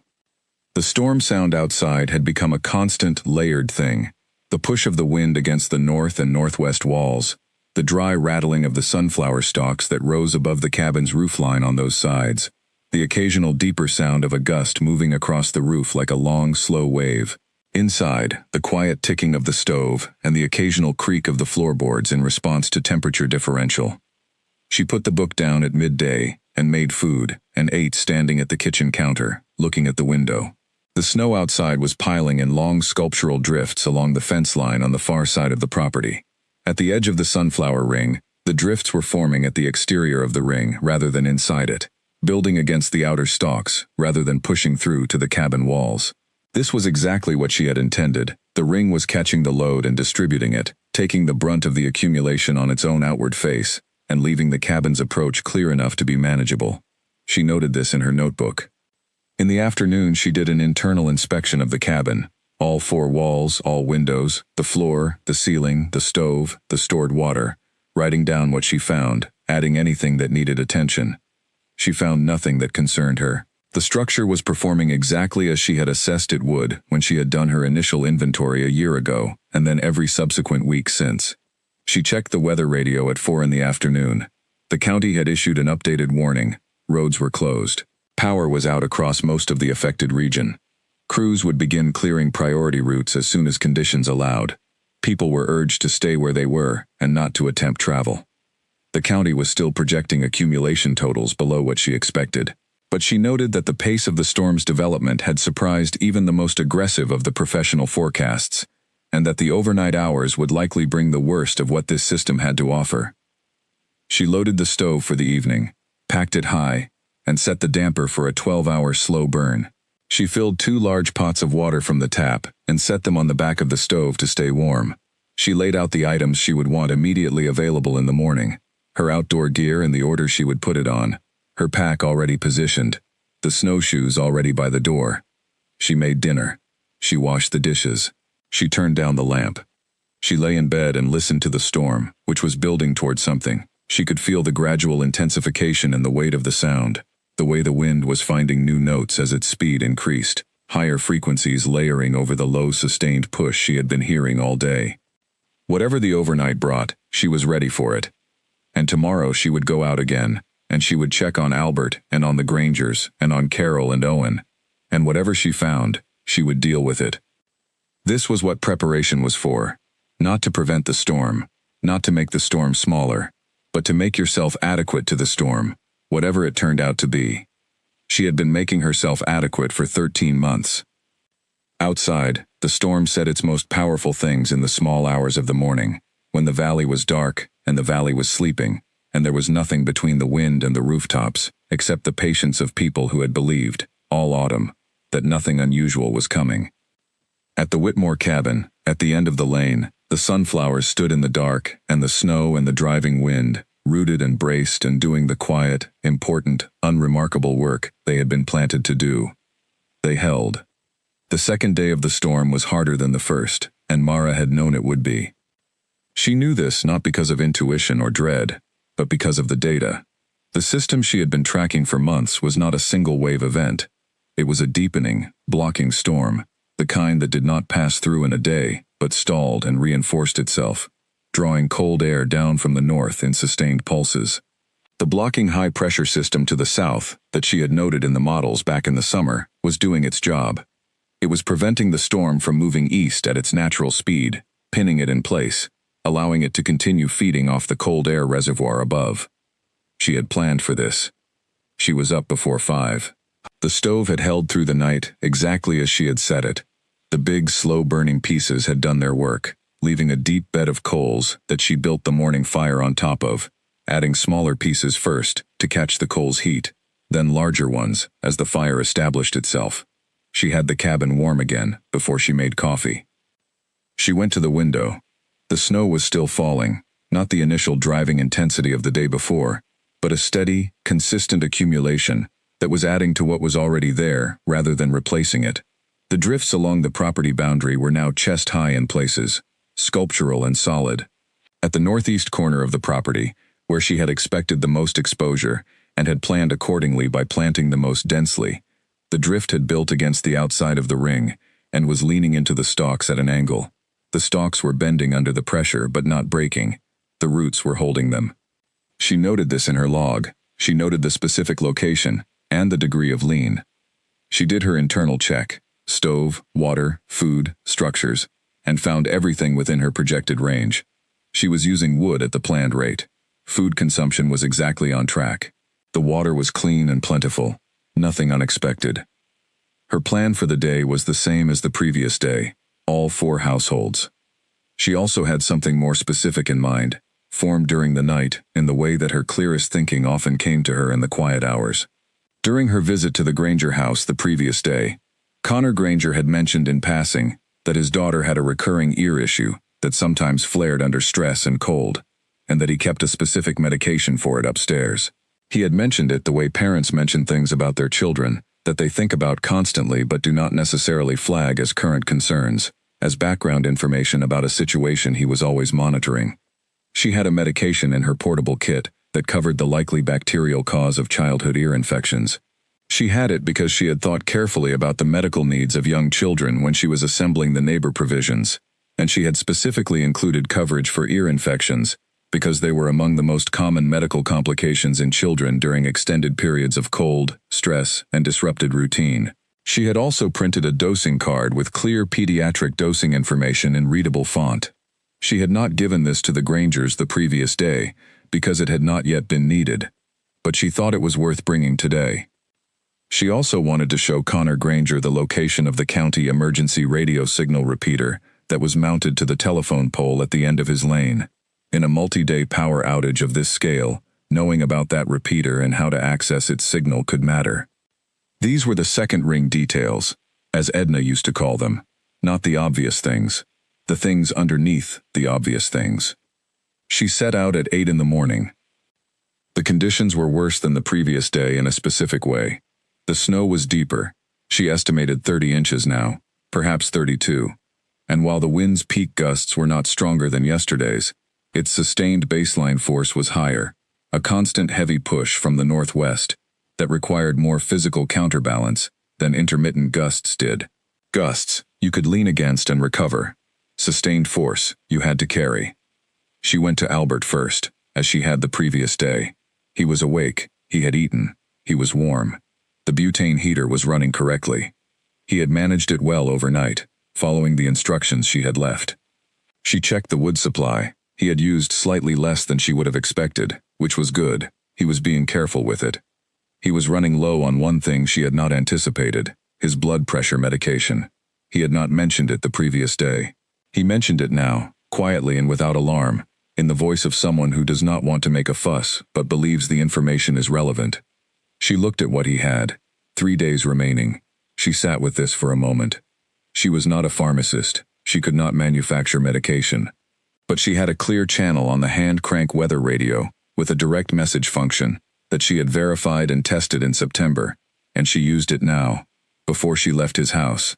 She transmitted his name, his address, the name and dosage of the medication, the quantity remaining, and an estimate of how many days remained before his supply was exhausted. The county dispatch acknowledged. They confirmed they were prioritizing medical situations and would attempt to reach him by whatever means were available, as soon as conditions permitted. She watched Albert's face when the dispatch acknowledged.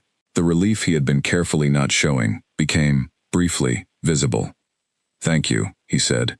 "I'll check back tomorrow," she said. Back into the storm. The Granger house was warmer than she expected when she arrived. Ellen Granger had managed the butane heater overnight, with better technique than Mara had anticipated. She had clearly thought carefully about the instructions on the card, and the house retained heat more effectively because of it. Connor had found a small supply of dry wood stored in the detached garage that he had completely forgotten about. Not much, but enough to supplement the heater and reduce its fuel consumption. The daughter's ear had not flared. She was fine. Mara gave them the medication anyway, with the dosing card, for the possibility that it might be needed.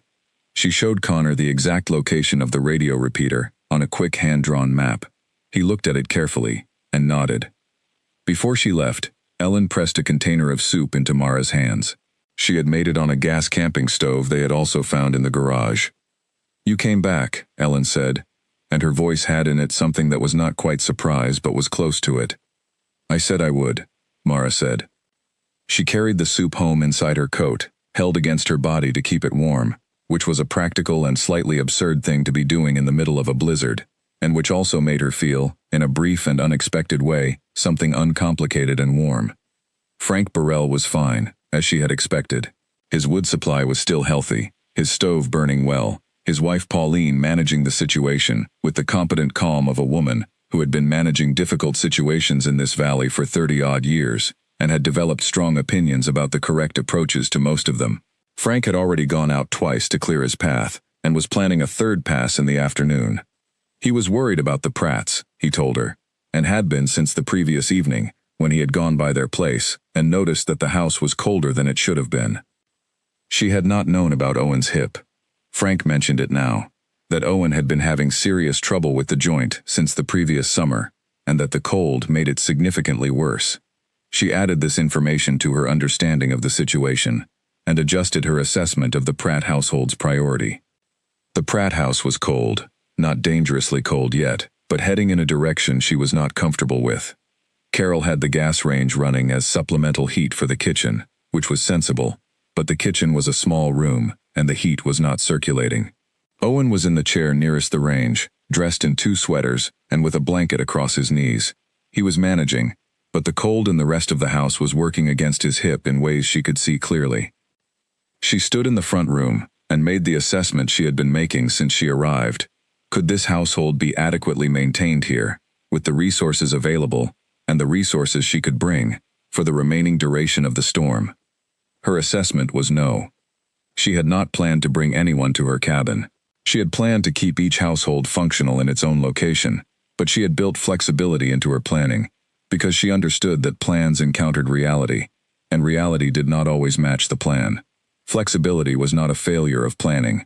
It was a necessary feature of good planning. She proposed it directly, without softening or over-explaining. She had room. She had heat. She had food. The cabin was a quarter-mile away, and the route was manageable. Carol's eyes filled with something she did not let fall.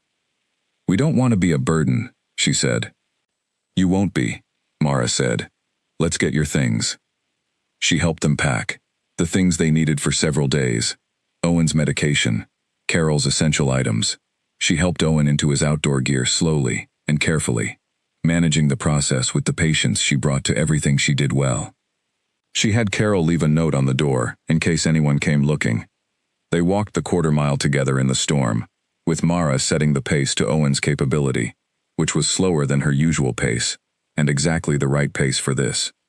When they stepped inside the sunflower ring, Owen stopped. "What is that?" he said.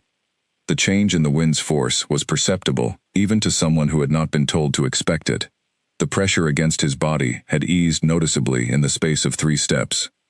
"The sunflowers," Carol said softly. She looked at Mara. Mara held the porch door open and helped Owen up the steps. Inside the cabin, Owen stopped again, looking around, at the neat, organized shelves, at the stove burning steadily, at the woodpile stacked to the ceiling of the lean-to, visible through the back window, at the lamp burning quietly on the desk, at the notebook lying open. He said nothing for a long moment. "Warm," he said finally, the single word doing the work of many.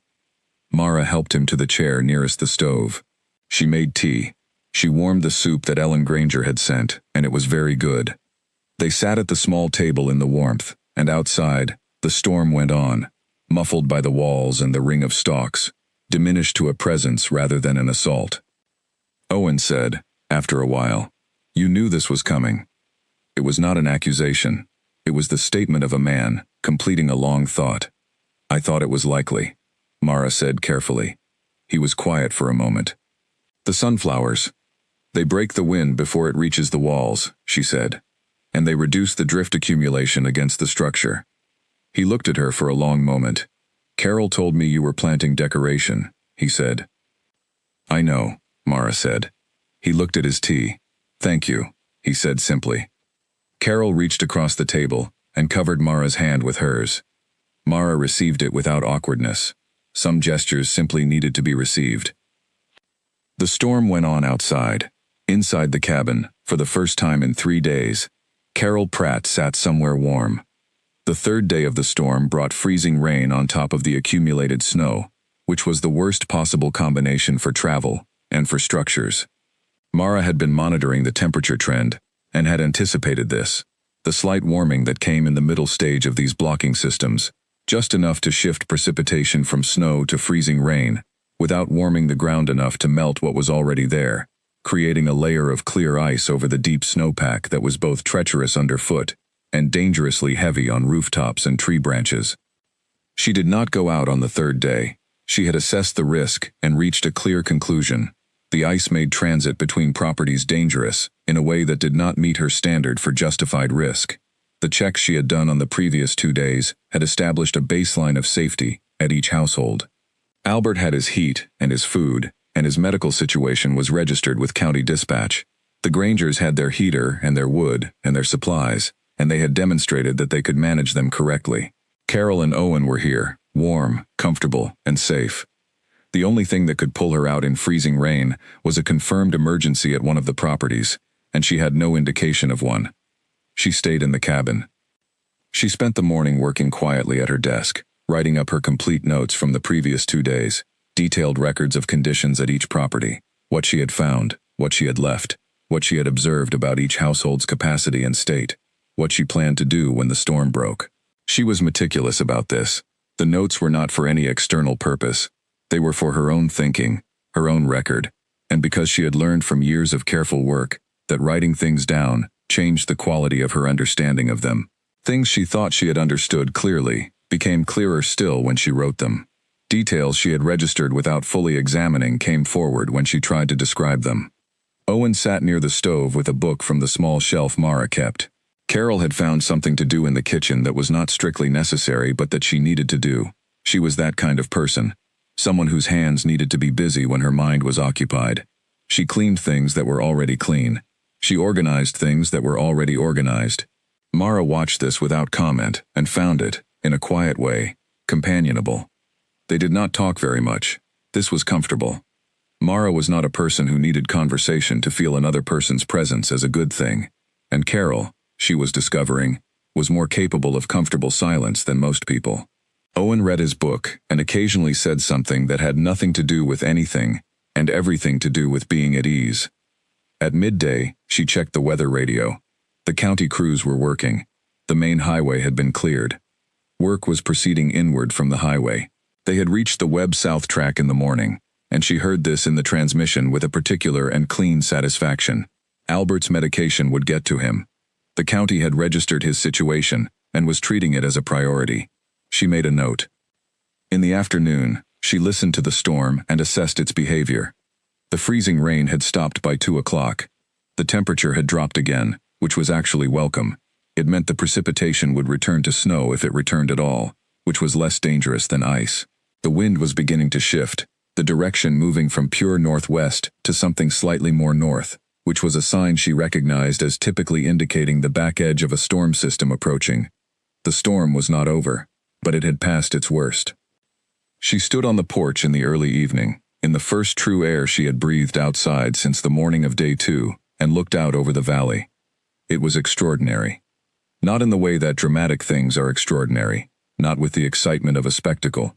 It was extraordinary in the way that reality sometimes is, when you have been close to it for a long time. The specific, absolute white of 30-some inches of snow in every direction, the particular quality of the light in the aftermath of a storm, the mountains to the west holding the pale sky with a blue and gray clarity she had not seen in weeks. The valley was still. Everything was covered. Everything was white and clean, and unrecognizably transformed. She looked at the sunflower ring. The stalks had held, most of them. The north section had taken the heaviest load, and she could see that a few stalks there had bent under the ice and snow, leaning inward toward the cabin, rather than standing fully upright. But the majority of the ring was standing. The root systems had held in the frozen earth. The ring was intact. The cabin behind her was intact. She had spent 13 months building toward this. The compass and the map and the seeds, the lists and the timelines and the materials, the walks and the tests and the calculations. The neighbor provisions page in her notebook, the pack by the door, the early mornings in the dark with the weather data open on the screen, the evenings standing outside with the compass and the notebook, in the cold, watching the sky. All of it had done what it was designed to do. She stood in the cold for a while, in the early evening light, and let herself register this. Not with pride, not with relief, not with anything dramatic. Simply registered it.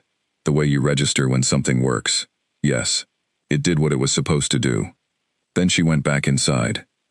Owen was telling a story about a winter from decades past that he had been alive for.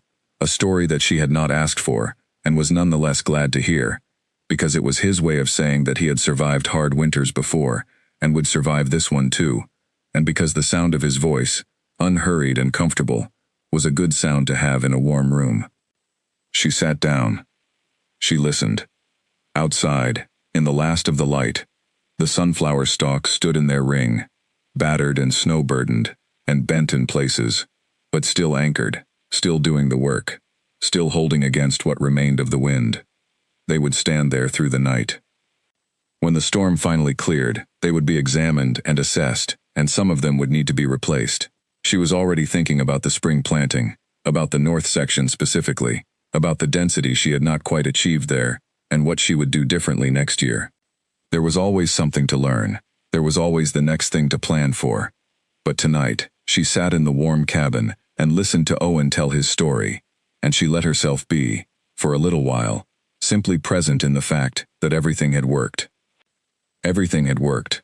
When the county road crew finally reached the lane on the 4th day, the driver slowed the plow at the end of it and sat for a moment, engine idling, looking at the old Whitmore cabin. He had been on the crew for 11 years. He had seen a great deal in those 11 years. Every kind of storm damage, every kind of preparation and lack of preparation, every kind of outcome from mild inconvenience to serious catastrophe. He had seen houses damaged and houses that came through without a mark. He had developed, over those years, a very specific sense of what made the difference between the two kinds of house. Not luck, not location, not the quality of the construction alone, but preparation. The small deliberate choices made by the people who lived there in the months before the storm hit. He looked at the ring of tall dry stalks standing around the property. He was not a gardening man. He could not have named the plant if you had asked him. But he was a man who understood how wind worked, who spent his working life thinking about how moving air interacted with solid structures, and he understood immediately and completely what those tall, dense stalks had done. He understood it in his body, not just his head, in the same place where he understood how a snowdrift formed, and why some houses built them, and some houses did not. He let the engine idle for a moment. Then he cleared the lane and moved on. The valley came back to itself over the following days, in the slow, methodical way that valleys always did after serious weather. People dug out, people checked on each other, people walked between houses and exchanged accounts, and compared what they had seen and experienced, and assessed the damage. The damage in Linden Valley was significant in some places, and not at all in others. 3 houses on the exposed northwestern side had structural damage from the combination of sustained wind load and the weight of ice accumulation, 2 with roof damage, 1 with a wall section that had buckled under the combined pressure. A family on the east road had burst pipes, discovered when the thaw began, and water started appearing through the ceiling. 2 cars belonging to a family on the north lane had been buried under the collapsed roof of an improperly attached carport that had simply given way under the ice load. These were serious things. Nobody had been hurt, which was the most important fact. But the recovery was going to be significant for several households. The Granger family emerged from their house on the 4th day without any medical incidents. Their food supply depleted but not exhausted. The house still structurally sound. Their children none the worse for the experience, beyond a slightly elevated sense of adventure that Ellen found charming and Connor found mildly terrifying in retrospect. Ellen had kept a handwritten note during the storm, a list of everything Mara had left for them, and a record of how each item had been used, with the intention of giving it to Mara in person. She did not know exactly how to have that conversation. The note was the beginning of it. Albert Webb's blood pressure medication had reached him on the morning of the 3rd day, delivered by a county emergency services worker on a snowmobile who had been given his address and the specific nature of the medical requirement. He was fine. His wood supply had been adequate. His food had lasted. He sat in his warm kitchen in the days after the storm, and drank his coffee, and thought about many things, but most often, and most clearly, about the woman at the Whitmore cabin, who had appeared at his door in 18 inches of snow, carrying what he needed, before he had said he needed it. He was 78 years old. He had outlived his wife and 2 close friends, and a winter in the 1960s so severe that he still, when serious weather was coming, felt an echo of it in his bones. He was not given to sentimentality. He did not make large gestures or express large emotions without careful consideration, but he had spent 78 years learning to read people, and he knew, as clearly as he had ever known anything about a person he had only met twice, exactly what kind of person Mara Ellison was. She was the kind that did things, not the kind that talked about doing things, not the kind that meant to do things, not the kind that would have done things if they had known, the kind that did. He intended to tell her so, when the lane was clear enough for walking. Pete Garfield mentioned the Whitmore cabin at the gas station 4 days after the storm, to Dennis, in the same spot where they had stood in October, and decided that sunflowers in a ring around a house were a city person thing. Least drift accumulation of any property I've heard about, Pete said. From what I understand, the road crew noticed it specifically. Dennis was quiet for a moment. The sunflowers, he said. Yes, Pete said. A long pause.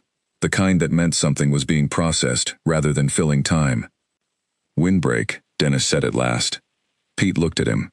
That's what they were, Dennis said, working through it slowly, the way he worked through most things. Not quickly, but thoroughly. She planted a windbreak, around the whole structure. Use the sunflowers because they grow tall and dense, and their stalks are strong when they dry, and their roots go deep. She didn't plant them for decoration. She planted them because she knew what was coming, and she built her defenses in advance. Pete said nothing. He was thinking about the October afternoon, when he had said city person thing, with a smile in his voice. He was thinking about how easy that had been to say. He was thinking about how the ease of it had felt at the time like common sense, and how it felt now like something else. She knew, Pete said. She knew, Dennis agreed. A pause. She must have been tracking it for a long time, Dennis said. You don't plant a ring that size on a whim. You don't build that kind of preparation in a week. She must have been thinking about this since before she even moved here. Pete had not thought about that before. He thought about it now. He thought about the paper bag she had been carrying when she walked up the road that first day. The detail Carol Pratt had mentioned to his wife Helen over the back fence at some point in the autumn. Seeds in October. Seeds that winter over, and come up strong in the spring, she had said. And the spring ones will be the tall ones. She had been planning it before she arrived. She moved here for this, Pete said slowly. Dennis looked at him. Maybe, he said. Or she moved here and brought her preparation with her. Either way. They stood together in the comfortable silence that followed. It was a different kind of silence from the one they had shared in October. This one had weight to it. Dennis paid for his gas. He paused with his hand on the door of his truck. She walked out in it, he said, during the worst of it, to check on people. I heard that too, Pete said. Because she had planned for that too, Dennis said. She planned to walk out in a blizzard to check on her neighbors, and she packed for it, and she went. He got in his truck. He drove home. Pete stood at the pump for a while after that, in the cold, with the quiet of the valley around him. He thought about what kind of person planned to walk out in a blizzard to check on their neighbors. He thought about what kind of attention to the world and to the people in it was required to reach that point. To think, many months in advance, not just about your own survival, but about the specific people around you, about their specific vulnerabilities, about what they would need and what you could carry to them. He thought about the way Carol Pratt had described it, when he and Helen had visited the Pratts after the storm, and heard the whole account. She had come to every household. She had brought exactly what was needed. She had thought about each person individually. He paid for his own gas and drove home. That evening he told Helen everything he had been thinking, and Helen listened, and when he was done she said, "We need to go see her properly.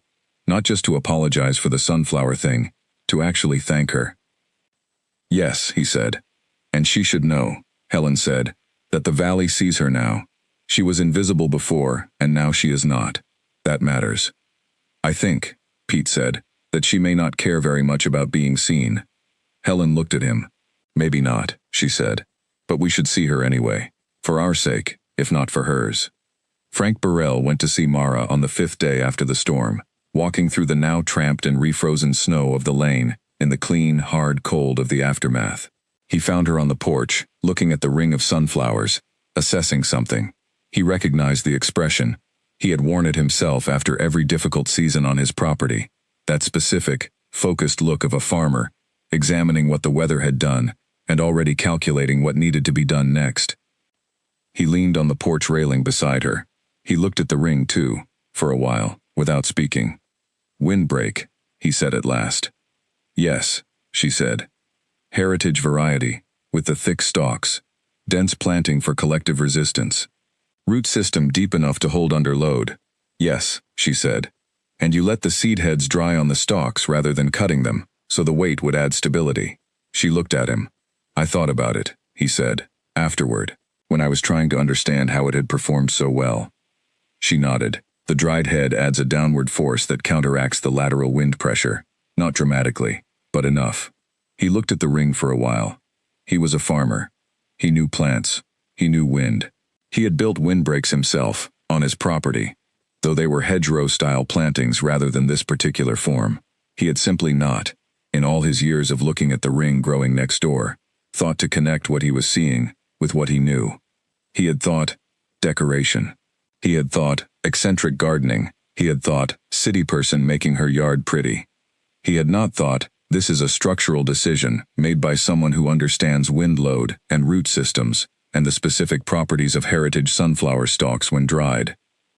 "How long were you planning this?" he asked. "Since I decided to come here," she said. 8 months before I arrived. You tracked the storm. I tracked the conditions that suggested a severe storm was probable, she said carefully. I couldn't be certain, but the probability was high enough to prepare for. He was quiet for a while, looking at the battered, still-standing ring. A crow landed near the far corner of the property and hopped through the snow, looking for something. "I've been here 30 years, Frank said. "I know this land. I know the winters. I know what signals to look for." He paused. "I missed this one." She looked at him. "What did you see that I didn't?" he asked. Not accusatorially. With genuine curiosity, the kind that a good farmer always had. the kind that made you better at your work year by year. She thought about how to answer this honestly and completely, about the Starlings and the Hornets, and the data, and the long-range forecasts, and the blocking high, and the jet stream configuration. About Edna. My grandmother showed me how to look, she said, and I kept looking. He received this. And the neighbors, he said. You prepared for them too. She said nothing, which was an answer. You thought about each of us individually, he said, about what we had and what we'd need. Still, she said nothing. Frank Jr. asks you to teach him something about windbreaks, he said after a while.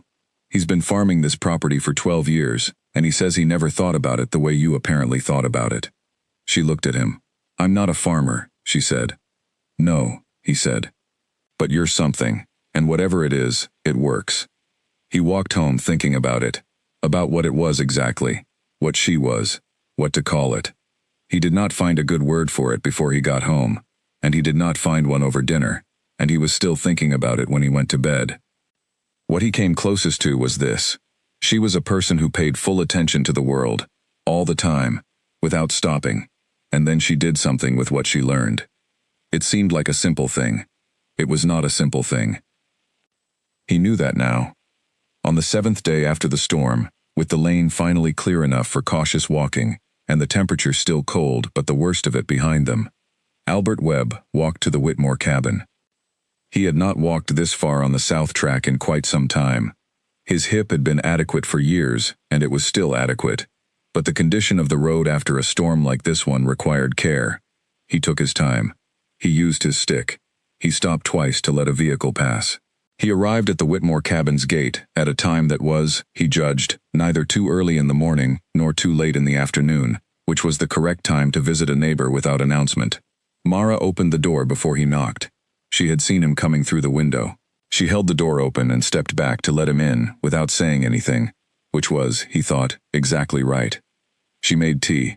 He sat at her small kitchen table and looked around the kitchen while she made it, at the organized shelves, the methodical arrangement of things, the notebook on the desk, the lamp. She sat across from him and poured the tea, and he looked at her. I want to thank you properly, he said, in person. What you did for me was not nothing. I know, she said. He appreciated that she did not say it was nothing. People said things like that when they were trying to be modest, and it was almost always inaccurate and sometimes annoying. You thought about me before you ever met me, he said. You knew I was there. You assessed my situation from a distance. You packed supplies for me specifically, and then you came out in it to deliver them. Yes, she said. He looked at his tea. My wife would have liked you, he said. She said nothing. She was a practical woman, he said. She didn't have patience for people who couldn't think ahead. A pause. She was also the kind of person who would have walked out in a blizzard to check on the neighbors. Mara looked at him. There was something in her eyes that was not quite a smile, but was in the neighborhood of one. She sounds like my grandmother, she said. What was her name? He asked. Edna, she said. He nodded. Edna, he said, like he was noting it down somewhere.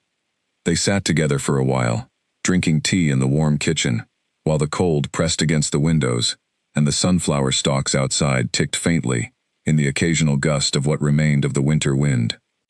It was a comfortable silence. He had not had many of those recently, alone as he was. He looked at the ring of stalks through the window. The battered ones at the north end were visible from here, leaning inward, damaged but still rooted. Will they come back? He asked. These ones won't, she said. I'll pull them in the spring and plant new ones, but the root systems will enrich the soil as they break down. And the new ones will be stronger, he said. In those specific spots, yes, she said, because I'll adjust the spacing and the variety. I've learned things about where the vulnerabilities were. He nodded. This was exactly the kind of thinking he understood. Every hard season taught you something, if you paid attention. He put down his cup. He stood up, slowly, with the careful deliberation of a man who has learned to respect what his body tells him. You'll be here next winter, he said. It was not a question. Yes, she said. Good, he said. She walked him to the door. He put on his coat. He looked at her one more time on the porch, in the cold morning air. with the ring of stalks around the cabin behind her, and the white valley stretching away to the mountains. "Keep looking," he said. "I will," she said. He walked home. She stood on the porch for a moment after he left, looking out at the valley. It was beautiful in the aftermath of a storm. It always was. The light was clear and hard, the snow white and deep and perfect. The mountains holding the sky, with that particular blue-gray clarity that only came after a weather system had passed, and the atmosphere had settled into its own quiet. She thought about the spring, about the new planting, about what she would do differently in the north section, and what she would keep the same everywhere else, and whether there were things she could improve in the interior systems as well. There were always things to improve. She went back inside. She picked up her notebook. She opened it to a fresh page. She began to write. Carol Pratt came on the 6th day after the storm. She came alone, without Owen, who was managing well in the warmth of their own house again, his hip improving steadily now that the cold was no longer working against it, but who was not yet quite up to the walk. She brought a different jar of preserves, this one strawberry, and she sat at Mara's kitchen table, and was quiet for longer than Carol Pratt was usually quiet. Mara made tea, and set a cup in front of her, and sat across from her, and did not try to fill the silence. She had learned, over the course of the past week, that the people coming to visit her were often carrying something they were trying to find the words for. She had learned to give them the time to find those words. Carol found them eventually. "I feel silly," she said. Mara waited. "I watched you plant those seeds in October," Carol said. "I thought it was decorative. Eccentric, maybe. I told Owen." She looked at her tea. "I talked about it at the neighbors' get-together in November. It was a good-natured thing. I want you to know that. Nobody was being unkind, but we did laugh about it a little. The ring of sunflowers." A pause. "And you were out here all this time," Carol said, quietly preparing for something the rest of us didn't see.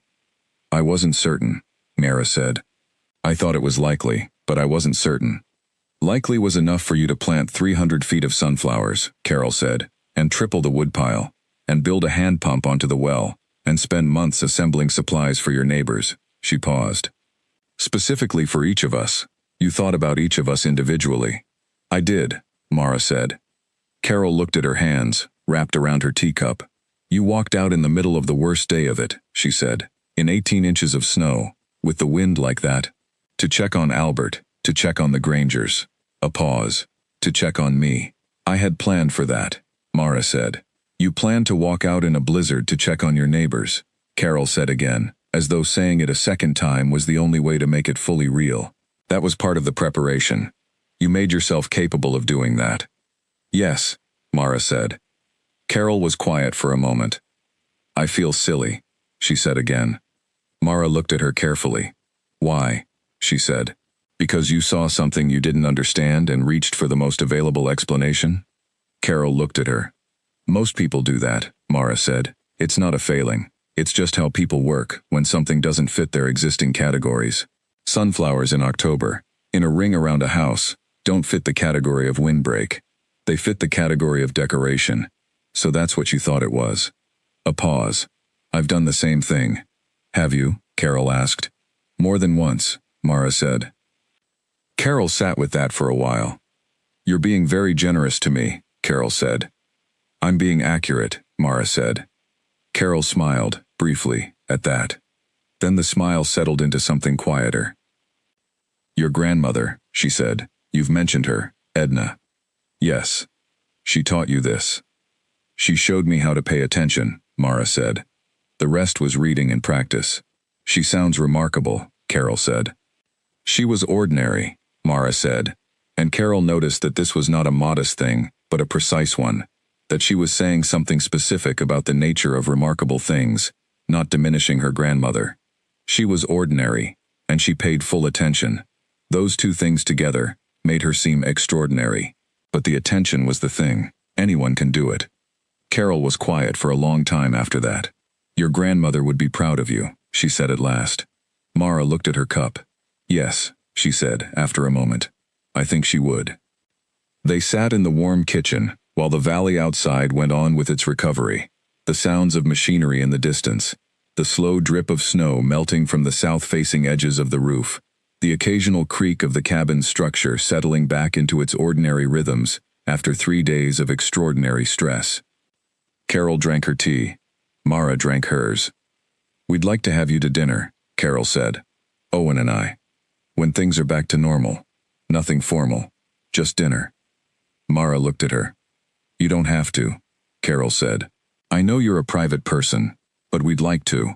We'd very much like to." "All right," Mara said. Carol looked at her for a moment, then nodded, satisfied with this. She gathered herself to go. At the door she turned back. "One more thing," she said. "The people who came to see you this week, Frank, and the Grangers, and Albert, and now me. We've all been saying we feel silly for not understanding sooner." She paused. "I hope you know that what we really mean is that we're grateful. We just don't always know how to say that as well as we can say the other thing." Mara looked at her. "I know," she said. Carol went home. Helen Garfield, Pete's wife, came the following morning. She had heard from Carol what kind of visit the Pratts had had, and she came with the intention of having the same kind of conversation, but conducted in her own particular way, which was more forthright and less quiet than Carol's. She stood on the porch and said, "I want to apologize for the thing Pete said about city person decoration in October. He told me he already apologized in person, but I want to add my own apology, because it was also the thing I thought, and I think you should know that." "I appreciate it," Mara said. "We were wrong," Helen said. "Yes," Mara said. Helen looked at her. "You're not going to tell me it doesn't matter, are you?" "No," Mara said. "It doesn't hurt to say you were wrong when you were wrong. It's good practice." Helen liked this. She said so. She came in. She had a jar of honey, from the bees her sister kept, she explained, and she had thought this was more original than preserves, which was apparently what everyone else had brought. Mara agreed that it was more original. Helen stayed for about an hour. She was a direct person, and she asked direct questions. She asked how Mara had known, and Mara explained about the data, and about the traditional signs, and about the way the two things work together. Helen asked about the sunflowers specifically, and Mara explained the windbreak principle in clear, practical language that Helen found satisfying. Helen asked about the neighbor provisions, how she had thought to do that, how she had decided what to bring to each person. "I thought about what each household was likely to need, based on what I observed about them over time," Mara said. "I made notes. I planned accordingly." "You observed us," Helen said, not accusatorially, with interest. "I pay attention to my environment," Mara said. "That includes the people in it." "And what did you observe about us?" Helen asked, nodding toward the road, toward the gas station on Route 9. Mara thought about this. "I observed that you and Pete were practical and had strong community connections," she said. "I estimated that if things became difficult, you would manage through your existing relationships rather than needing external support, which is what happened." Helen looked at her for a moment. "We're more capable than we gave ourselves credit for," she said. "Most people are," Mara said, "when they have the right support at the right time." Helen went home. She told Pete everything. Pete listened. Then he said he was going to take a walk down the lane later in the week, when the road was fully clear, and he was going to ask Mara if she had any interest in speaking at the community center sometime in the spring, informally, just to share what she knew, because there were people in the valley who would benefit from understanding what she understood, about reading the signs and preparing in advance, and thinking about your neighbors as part of your preparation. Helen thought that was a good idea. She also thought it was the kind of idea that would have occurred to Pete 8 months ago if he had paid the kind of attention to the woman at the Whitmore cabin that Mara had been paying to all of them. She did not say this out loud. She thought Pete was probably thinking it anyway. In a small kitchen at the end of a lane in Linden Valley, a woman named Mara Ellison was sitting at her desk with her notebook open, writing in her small, precise handwriting, planning the spring planting and what she would do differently in the north section of the ring, and what the root depth data from this year's excavation told her about the long-term structural potential of the bed. She was not thinking about the visits. She received each one as it came, and was glad for the connections they represented, and then returned to her work, because the work was never finished, and the next season was always beginning before the current one was over. She was thinking about sunflowers, about the ones she would plant in the spring, about what she had learned from the ones she had planted before. She was thinking about what she would do better. She was always thinking about what she would do better. That, perhaps, was the simplest way to describe what she was. A person who never stopped thinking about what she could do better, and who then went ahead and did it. On the 7th day after the storm, Mara walked the full perimeter of the sunflower ring. She had been watching it from the porch and through the windows for days, assessing the overall structure from a distance, and noting the sections that had performed as expected, and the sections that had not. But this was the first time she walked the ring directly, touching the stalks as she went, pressing them, feeling the ones that had held their full anchorage, and the ones that had given somewhat, feeling the different qualities of damage in the bent sections of the north end. The ring had held, overall. This was the headline fact, and it was a good one. The north section was the area that needed the most careful assessment. She had expected the north section to take the most load. She had planned for it by planting the most densely there. But the ice accumulation on day 3 had added a weight she had not fully anticipated. 3 stalks had bent to a degree that compromised their function. 5 more had leaned significantly but were still anchored. The rest of the north section had held. She pressed each stalk carefully, noting the degree of deflection and the integrity of the root anchorage. She checked the base of each stalk where it met the soil, feeling for loosening. She found 2 plants where the root anchorage had shifted enough to concern her, and marked them with tape for removal in the spring. She was making notes as she went, writing in the notebook she carried in her coat pocket, pausing to write and then moving on, the way she did all her observational work, complete and specific and in real time, not trusting memory to hold the details that mattered. When she had completed the full perimeter, she stood at the north section for a while and looked at the bent stalks and thought about the spring planting. She had 2 main adjustments to make. The first was density. She had planted the north section at the same spacing she had used everywhere else, with a slight increase that she had thought would be sufficient for the higher exposure. It had not been quite sufficient. She would increase the spacing by about 15% next year, not closer together, but denser in terms of the layering, with a second row of shorter plants inside the first row to create a gradient of resistance rather than a single line. The second was variety. The Heritage Tall variety had performed well in most sections, but in the north, where the ice load was specific and sustained, she thought a variety with slightly heavier stalks would do better. She had been reading about a specific strain that was known for exceptional stalk diameter at maturity. She had not planted it this year, because she had not found a source in time. This year she had time. She walked back inside and sat at her desk and wrote, North Section Revision, Spring. Under this she made 2 lists, one for density adjustment and one for variety research, and under each list she wrote the specific actions she needed to take and the approximate timeline for each. Then she put down her pen and looked out the window. The ring was there, battered and partly bent and partly standing, holding the ground around the cabin in the cold winter light. It had done what it had been built to do. It had not done it perfectly, because nothing did anything perfectly. Because there was always something to learn and something to improve, and that was not a failure but the nature of things. She had learned. She would improve. The white fields, the bare mountains, the clear cold sky. She thought about Edna. She thought about standing in the field behind the house as a child, in autumn, watching the starlings move in their enormous wheeling clouds. Edna standing beside her, one hand on her shoulder, pointing up and saying, "Watch when they go." She had been 8 years old. She had watched. She was still watching. She thought Edna would have had opinions about the north section. She thought Edna would have said something like, "The ice load was different from the wind load. You prepared for the wind. Next year, prepare for the ice." And she would have been right, because she was almost always right about things like that, about the specific ways weather found the gaps in what you had built, and what you needed to do about them. Mara missed her, in the particular and non-dramatic way she had missed her for years, not acutely, not with pain, but with a steady background awareness that the world would have been different in small and important ways if Edna had lived longer, and that some of what Edna had known was lost with her and could only be partially recovered through reading and attention and practice. She picked up her pen. She added to her list, "Research ice load accumulation patterns on exposed windbreak plantings." She added, "Contact Agricultural Extension Office about heritage stock varieties." She looked at the list for a moment. Then she added one more item, at the bottom, in the same small, precise handwriting as everything else. "Thank the Valley." in whatever way seems right, when the spring comes. She was not sure exactly what this would mean yet, but she thought it needed to be on the list. She closed her notebook. She made tea. She looked out the window at the ring, which was still standing, mostly, in the clean, hard light of the winter afternoon.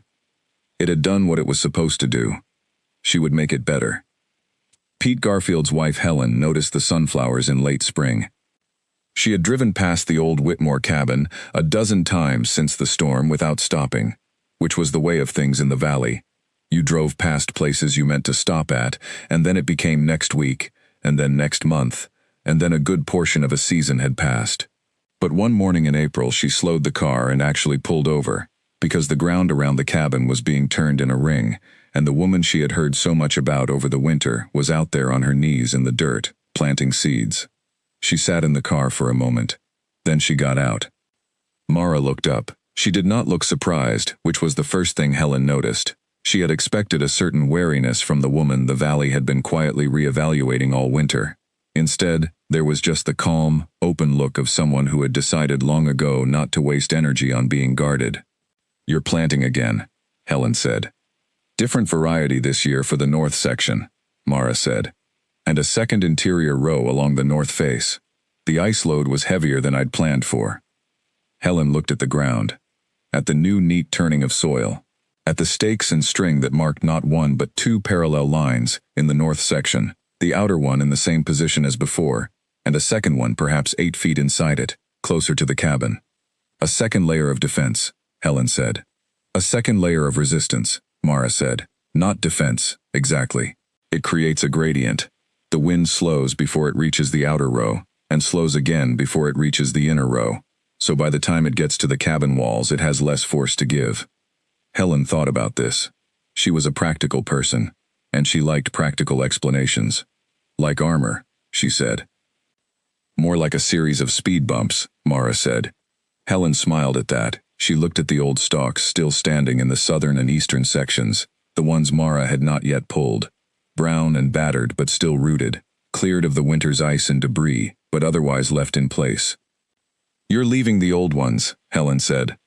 "Until the new ones are tall enough to take over," Mara said. "Then I'll pull the old ones and let the roots break down. The roots will feed the soil for the new plants." Helen looked at this, the old structure standing and the new one growing up alongside it, each waiting for the right time to hand the work over to the other. "That's a good way to do things," she said. "It is," Mara agreed.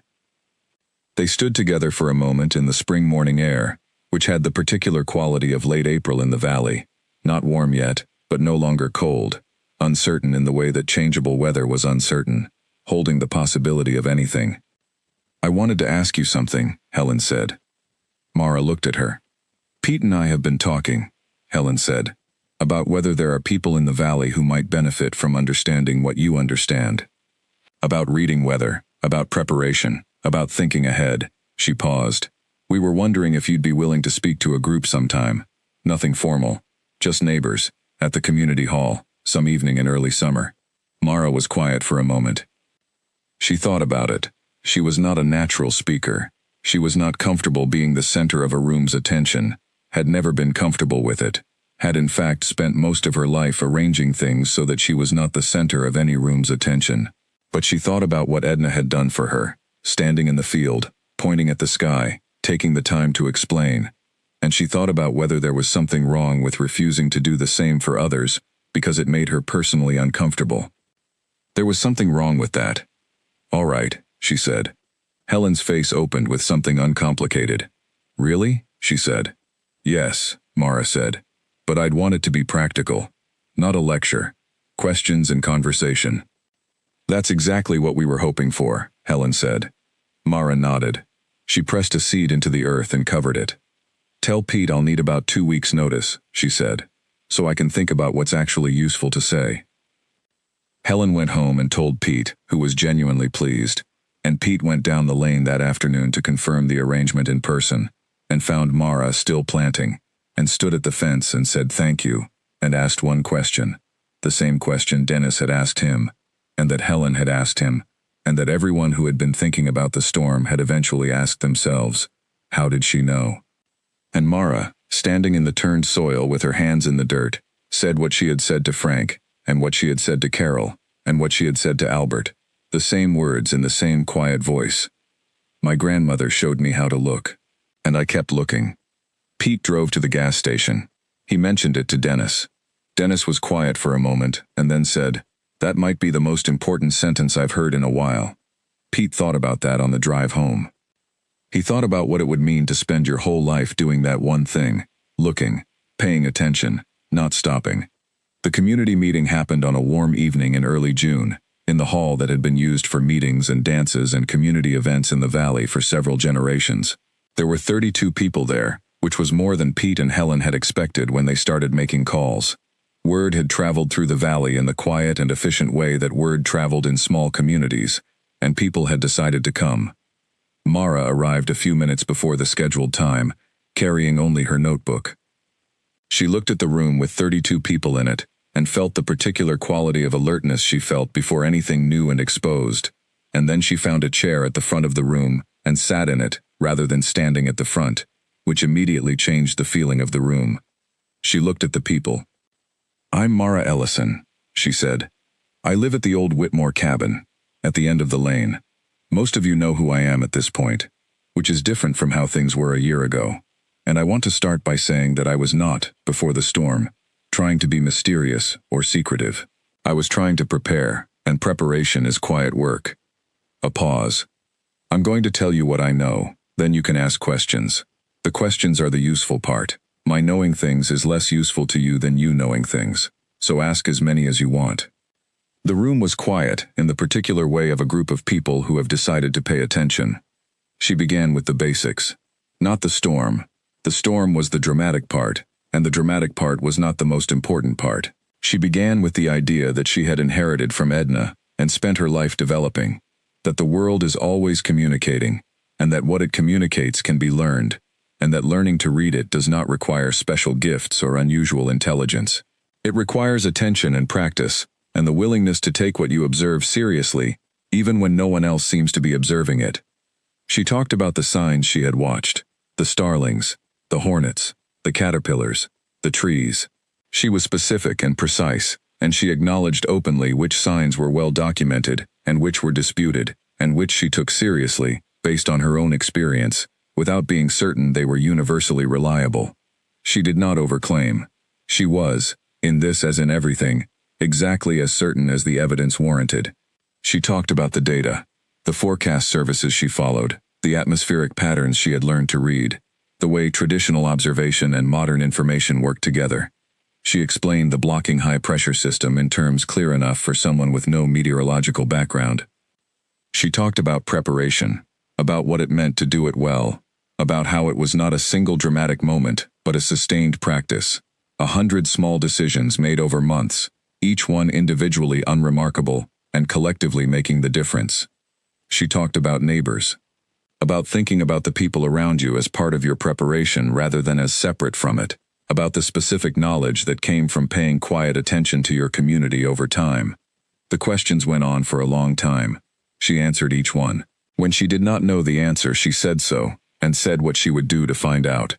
At the end, when the room was beginning to settle into the quieter conversation of people who have learned something together, a man near the back raised his hand and said, "If you knew all this was coming, why did you never tell anyone?" Mara looked at him.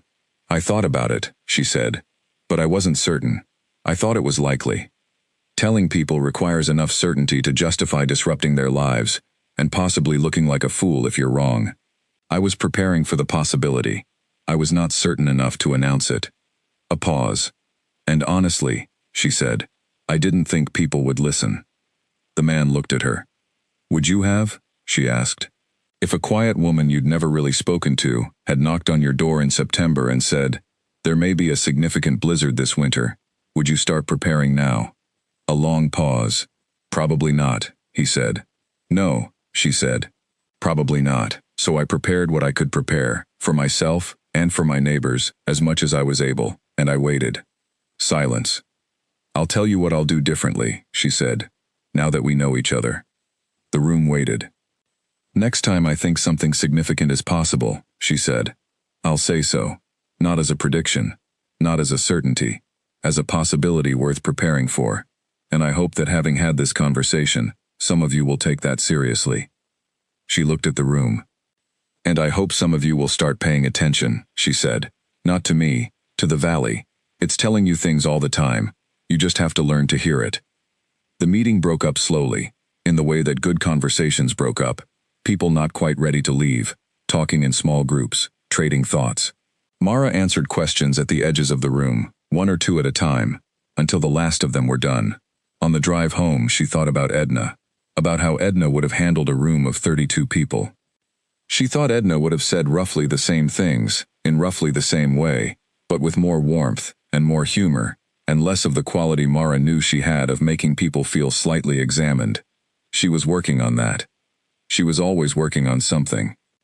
She drove home through the valley, in the soft, early summer dark, the air coming through the car window warm, and carrying the smell of things growing, and she thought about the meeting, and what had been said, and what had not been said, and what she could do differently next time. There was always a next time. That was the nature of things. She pulled down the lane, and stopped the car, and sat for a moment. The sunflowers were coming up. In the headlights of her car, she could see the first few inches of growth along the eastern section of the ring. The small green shoots that would, by August, be standing 8 or 9 feet tall. The new north section's double row, already showing the denser growth pattern she had planned for. The reformed ring, slowly rebuilding itself around the cabin it was designed to protect. She got out of the car and walked to the edge of the ring and stood there in the dark. She could not see the individual plants in the dark, but she could feel them in the soil under her feet, the warmth of the turned earth, the particular quality of well-prepared ground. She could smell the green of growing things. She thought about the winter, about the 3 days she had spent moving through the snow, going from house to house, carrying what she had prepared, about Albert opening his door and looking at her in the storm without surprise, as though he had known she would come, about Ellen Granger's soup inside her coat, about Owen Pratt's voice in the warm cabin, telling his story. She thought about Carol saying, "Your grandmother would be proud of you." She stood in the dark for a long time, looking at what she was growing. Then she went inside. She made tea, she sat at her desk, she opened her notebook to the page where she had written "next year" at the top, and below it had been building her spring plan, the variety notes, and the spacing adjustments, and the revised calculations for the north section's double row. She looked at the page for a moment. Then she turned to a fresh one. At the top she wrote, "What I know now that I didn't know before." She began to write. She wrote about the ice load. She wrote about the specific way the north-facing stalks had responded under sustained pressure versus intermittent gust pressure, and what the difference told her about the structural properties she needed to build for next time. She wrote about the neighbor provisions, what had been used, what had not been used, what she would add and what she would remove, which households had needed more than she had brought, and which had needed less. She wrote about Albert's medication. She wrote, "Next year, establish regular conversation with each neighboring household before summer is over. Know their specific needs. Know their specific vulnerabilities. Do not wait for the storm to discover them." She wrote about the Granger children. She wrote, "Households with children under 8 need specific pediatric medical support that adult-focused preparation does not automatically include. Build this into the neighbor provisions planning from the beginning." She wrote for about an hour. The tea went cold. The room was quiet around her. When she was done, she looked at what she had written. It was a good list. It was more specific and more useful than the list she had made the previous autumn, because it was informed by what had actually happened, rather than by what she had anticipated. Every season added to the knowledge. Every season made the next one more prepared for. This was the thing about preparation, that people who did not do it tended not to understand. It was not a response to a specific anticipated threat. It was an ongoing practice, a way of being in relation to the world, a continuous building of capability that could be drawn on in response to whatever the world sent your way, whether or not you had specifically anticipated it. She had not anticipated exactly this storm. She had not been able to. She had anticipated that a significant winter was likely, and she had prepared for a significant winter, and the preparation had worked. But the specific details, Albert's medication, Owen's hip, the Granger children's needs, the particular behavior of the north section under ice load, she had not known those things in advance. She had encountered them and responded to them and incorporated them into her understanding for next time. That was the practice. Encounter, respond, incorporate. Over and over, season by season. She thought about the 32 people in the community hall. She thought about what it would mean if some of them started doing this. Not all of them, not even most of them, but some of them. Some of them who had come to the meeting and left thinking about the starlings and the hornets, and what the creek grass told you, and how to start a conversation with your neighbor about their specific vulnerabilities before the winter came. If some of them started paying attention in the way Edna had taught her to pay attention, the valley would be different. Not in a dramatic way, in a quiet, cumulative, entirely practical way. The way that all real change happened, through the accumulation of small, sustained, individual actions taken by people who had decided to pay attention. She closed her notebook. She looked out the window at the dark ring of growing things. 1 season, 2 seasons, 5 seasons from now, the ring would be a different ring. Taller, denser in the north, better calibrated in every section. The knowledge in her notebook would be deeper. The conversations with her neighbors would be more specific, more useful, more honest. The valley would be a different valley. In a quiet, cumulative, entirely practical way. She was looking forward to it. She realized, genuinely looking forward to it. She got up and rinsed her cold teacup and looked out the window one more time at the dark and the ring and the valley beyond, lying quiet under the early summer sky. Then she turned off the light and went to bed. Outside, the sunflowers were growing in the dark, steady and certain, each one doing the quiet work that would, by winter, make the whole ring exactly what it needed to be. They grew the way preparation grew, without drama, without announcement, one small increment at a time, building toward something that would matter when it needed to matter. That was enough. That was always enough. The morning Mara walked into Laura Finch's classroom, 22 children looked at her with the particular expression that children have when they have been told to expect someone interesting and are in the process of deciding whether that is true. She was not what they expected. She knew this because she never was. She did not have slides. She did not have a poster or a display or anything that looked like a presentation. She had her notebook, the small brass compass that had been her grandmother's, worn smooth at the casing, the needle still faithful, and a single sunflower seed still in its papery husk that she had saved from the previous year's harvest and carried in her coat pocket since that morning. She sat down on the edge of Laura Finch's desk rather than standing at the front of the room, which shifted the feeling of the room in a way that was immediate and hard to describe precisely. Teachers stood. Visitors stood. She sat, leaning forward slightly, and looked at the children as though she was genuinely interested in what they were going to say, because she was. "How many of you looked out the window this morning?" she asked. About half the hands went up. "How many of you noticed which direction the wind was coming from?" Every hand went down. "That's fine," she said. "Most adults don't either. But it's worth learning." She began with her grandmother. She told it simply, without ceremony, just the facts of it, the woman's name, where she had grown up, what she had known, how she had learned it. She described Edna's hands, and the way Edna had stood in a field pointing at the sky, and the specific quality of attention she had brought to the ordinary events of an ordinary day. She described what it had felt like to be 8 years old and standing next to someone who could look at a flock of birds and tell you something true and specific about what was going to happen 2 weeks from now. The children listened in the particular way that children listen to true things, quietly, without fidgeting, with a kind of whole-body engagement that was different from polite attention. "My grandmother was not a scientist," Mara said.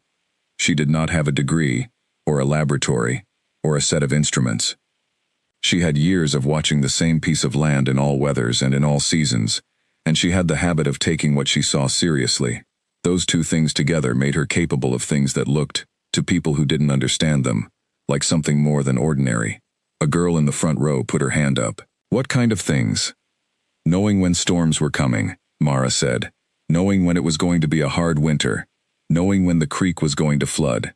Knowing what the year's growing season was going to be like before it started." "How?" the girl asked. "By reading the signs," Mara said. "The way the plants grew, the way the animals moved, the way the sky looked at certain times and certain seasons.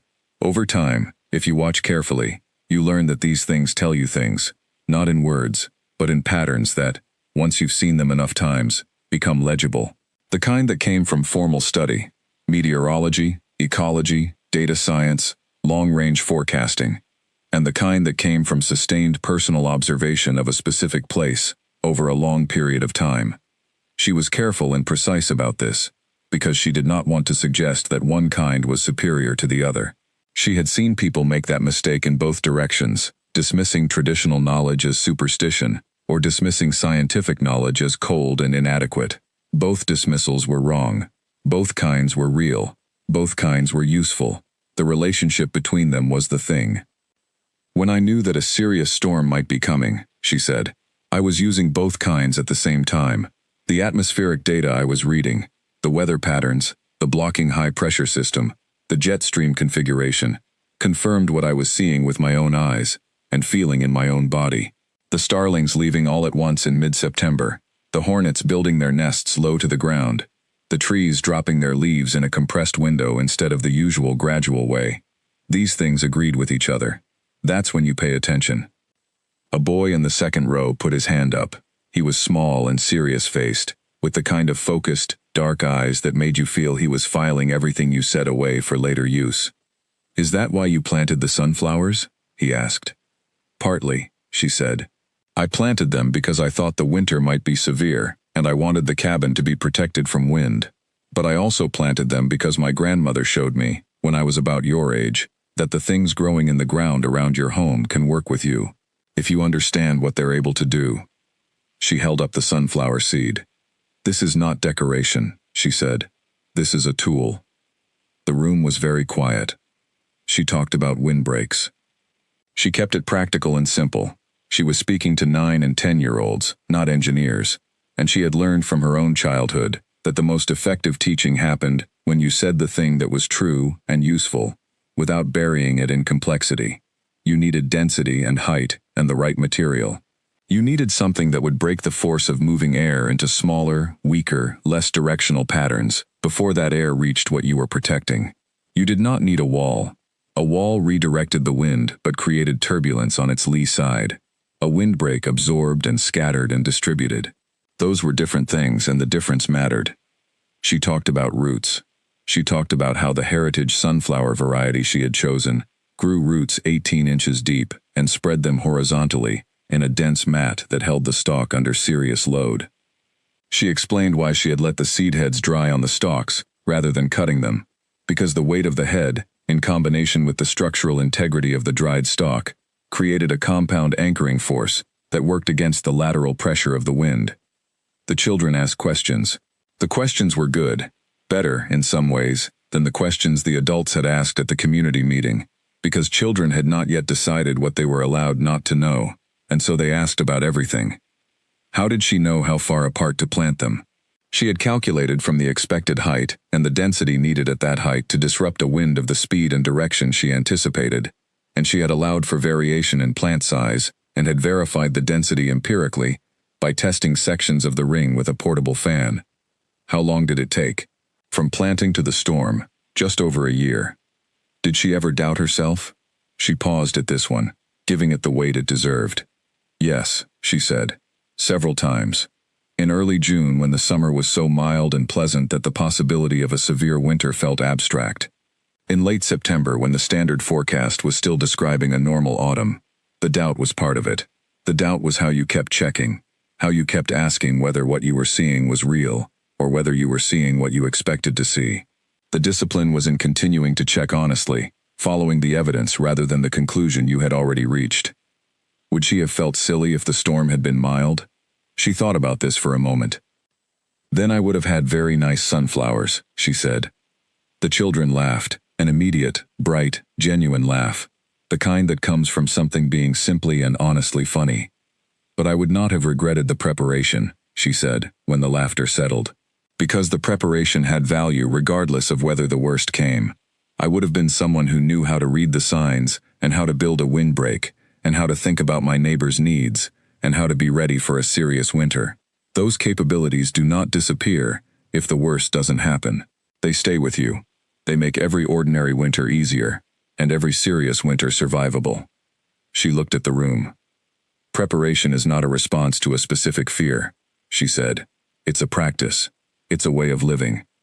It's taking seriously the fact that the world is variable and sometimes severe, and deciding in advance that you will not be caught completely without resources when that variability arrives.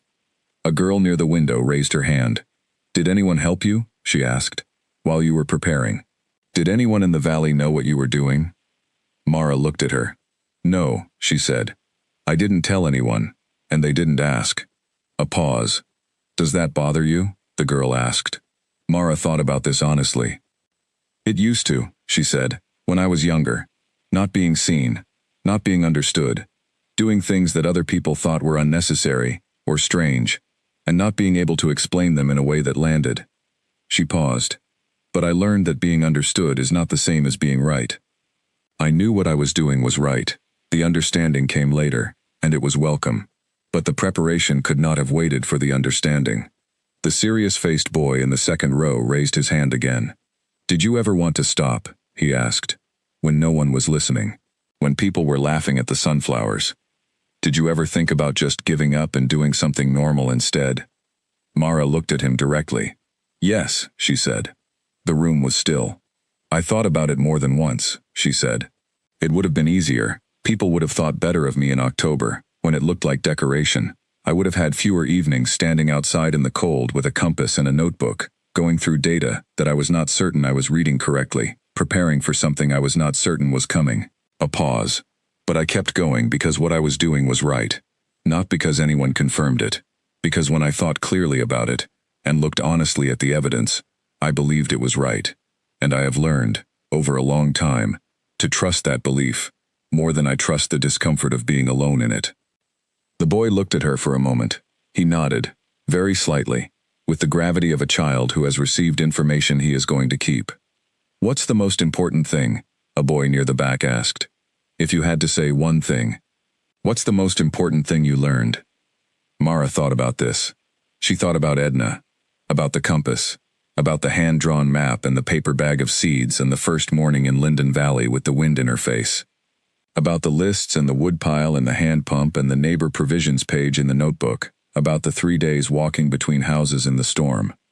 Pay attention, she said, to the world, to the people around you, to the difference between what you expect to see and what is actually there. Pay attention consistently, over time, without stopping when it becomes inconvenient or when no one else seems to be doing it. A pause. Everything else follows from that. The room was quiet.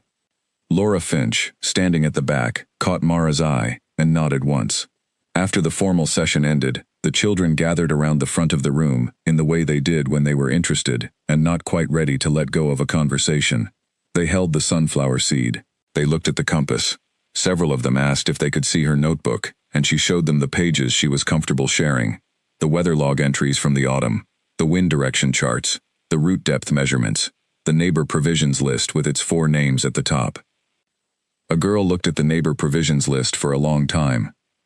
You thought about each of them separately, she said. You made different plans for each person. Yes, Mara said. Because they each needed different things. Yes. The girl looked at the list. My mom talks about community, she said. About how you should look out for your community. But this is different. This is actually doing it. Yes, Mara said. It is. She left them with the sunflower seed. She had brought it for this purpose. She told them it was a heritage variety, that it would grow to 8 feet with the right care, that the roots would go 18 inches deep, and that if anyone planted it this year, she would like to know how it did. The boy with the serious eyes took it from the pile of things on the desk and looked at it for a long time. I'll plant it, he said. Laura Finch walked Mara out to the car when the session was done. They're going to remember this for a long time, Laura said. Mara looked at her. I know you don't necessarily need to hear that, Laura said. But I wanted to say it anyway. I appreciate it, Mara said. She got in her car and drove home through the valley, which was full summer now, the fields green and the creek running high and the mountains holding the blue sky with their familiar steadiness. She pulled down the lane and stopped the car and sat for a moment before getting out. The sunflowers were over 2 feet tall in the main sections, and already dense in the new north double row, the second inner ring of shorter plants growing up strong and even, exactly as she had planned. The old stalks from last winter were nearly invisible now, obscured by the new growth, the transition between old and new almost complete. The ring was rebuilding itself. The old structure, still rooted, still holding the soil, was giving way to the new one, growing up around it. She got out of the car. She walked to the edge of the ring and stood there. She took Edna's compass from her pocket. She held it in her palm, feeling the weight of it, the worn smoothness of the brass casing, the way the needle swung faithfully to north, without any encouragement, without any instruction, simply because that was what it did. She stood there for a while in the summer afternoon, holding the compass, looking at the ring of growing things. Then she put the compass back in her pocket and went inside. She made tea. She sat at her desk. She opened her notebook. She looked at the current pages, the spring planting records, the germination rate data, the observation notes on the double-row north section's early growth pattern, the planned variety comparison for the heritage stalks she was growing alongside the newer, denser type to assess which performed better this season under controlled conditions. She turned to a fresh page. At the top she wrote 2 words, next year. She began to write. The new list started with heat, with water, with food, with the structural checks she would do in September and October, with the neighbor provisions, updated now with what she had learned about each household's specific needs, Albert's medication, the Granger children's pediatric requirements, the Pratt's backup heat situation, which she had discussed with Owen during one of his visits to the cabin, and which he was now, quietly and at his own pace, addressing. She wrote for a long time. Outside the window, the ring of sunflowers grew steadily in the summer light, each plant adding its fraction of an inch to the whole becoming, increment by increment, the thing it was being built to be. She wrote the last item on the list. She put down her pen. She looked out the window at the ring, at the long valley beyond it, stretching away to the mountains that caught the evening light, and held it, amber turning to rose, turning to the long, clear dark of a summer evening in Linden Valley. She was glad she had come here. She was glad every time she thought about it, which was often, not with sentiment or drama but with the specific, solid gladness of someone who made a decision after careful thought and has found, over time, that the decision was right. She had been right about many things. She picked up the compass from the desk where she had set it when she came in. She held it for a moment. She was thinking about next year, about the ring being stronger, about Albert knowing to put a lamp in the window, and the Grangers knowing where the radio repeater was, and Carol knowing about the hand pump on the well, and Frank, with his perennial windbreak beginning to take shape on the north side of his property, which would not be tall enough to matter this winter, but would be, in 3 or 4 years, a genuinely useful thing. She was thinking about the boy with the serious eyes and the sunflower seed. She was thinking about what Edna would say. She thought Edna would say, "You did the work, now keep doing the work. Don't stop." She set the compass down on the desk. She looked at the fresh page with next year at the top, and the list beginning below it. She picked up her pen. She kept going.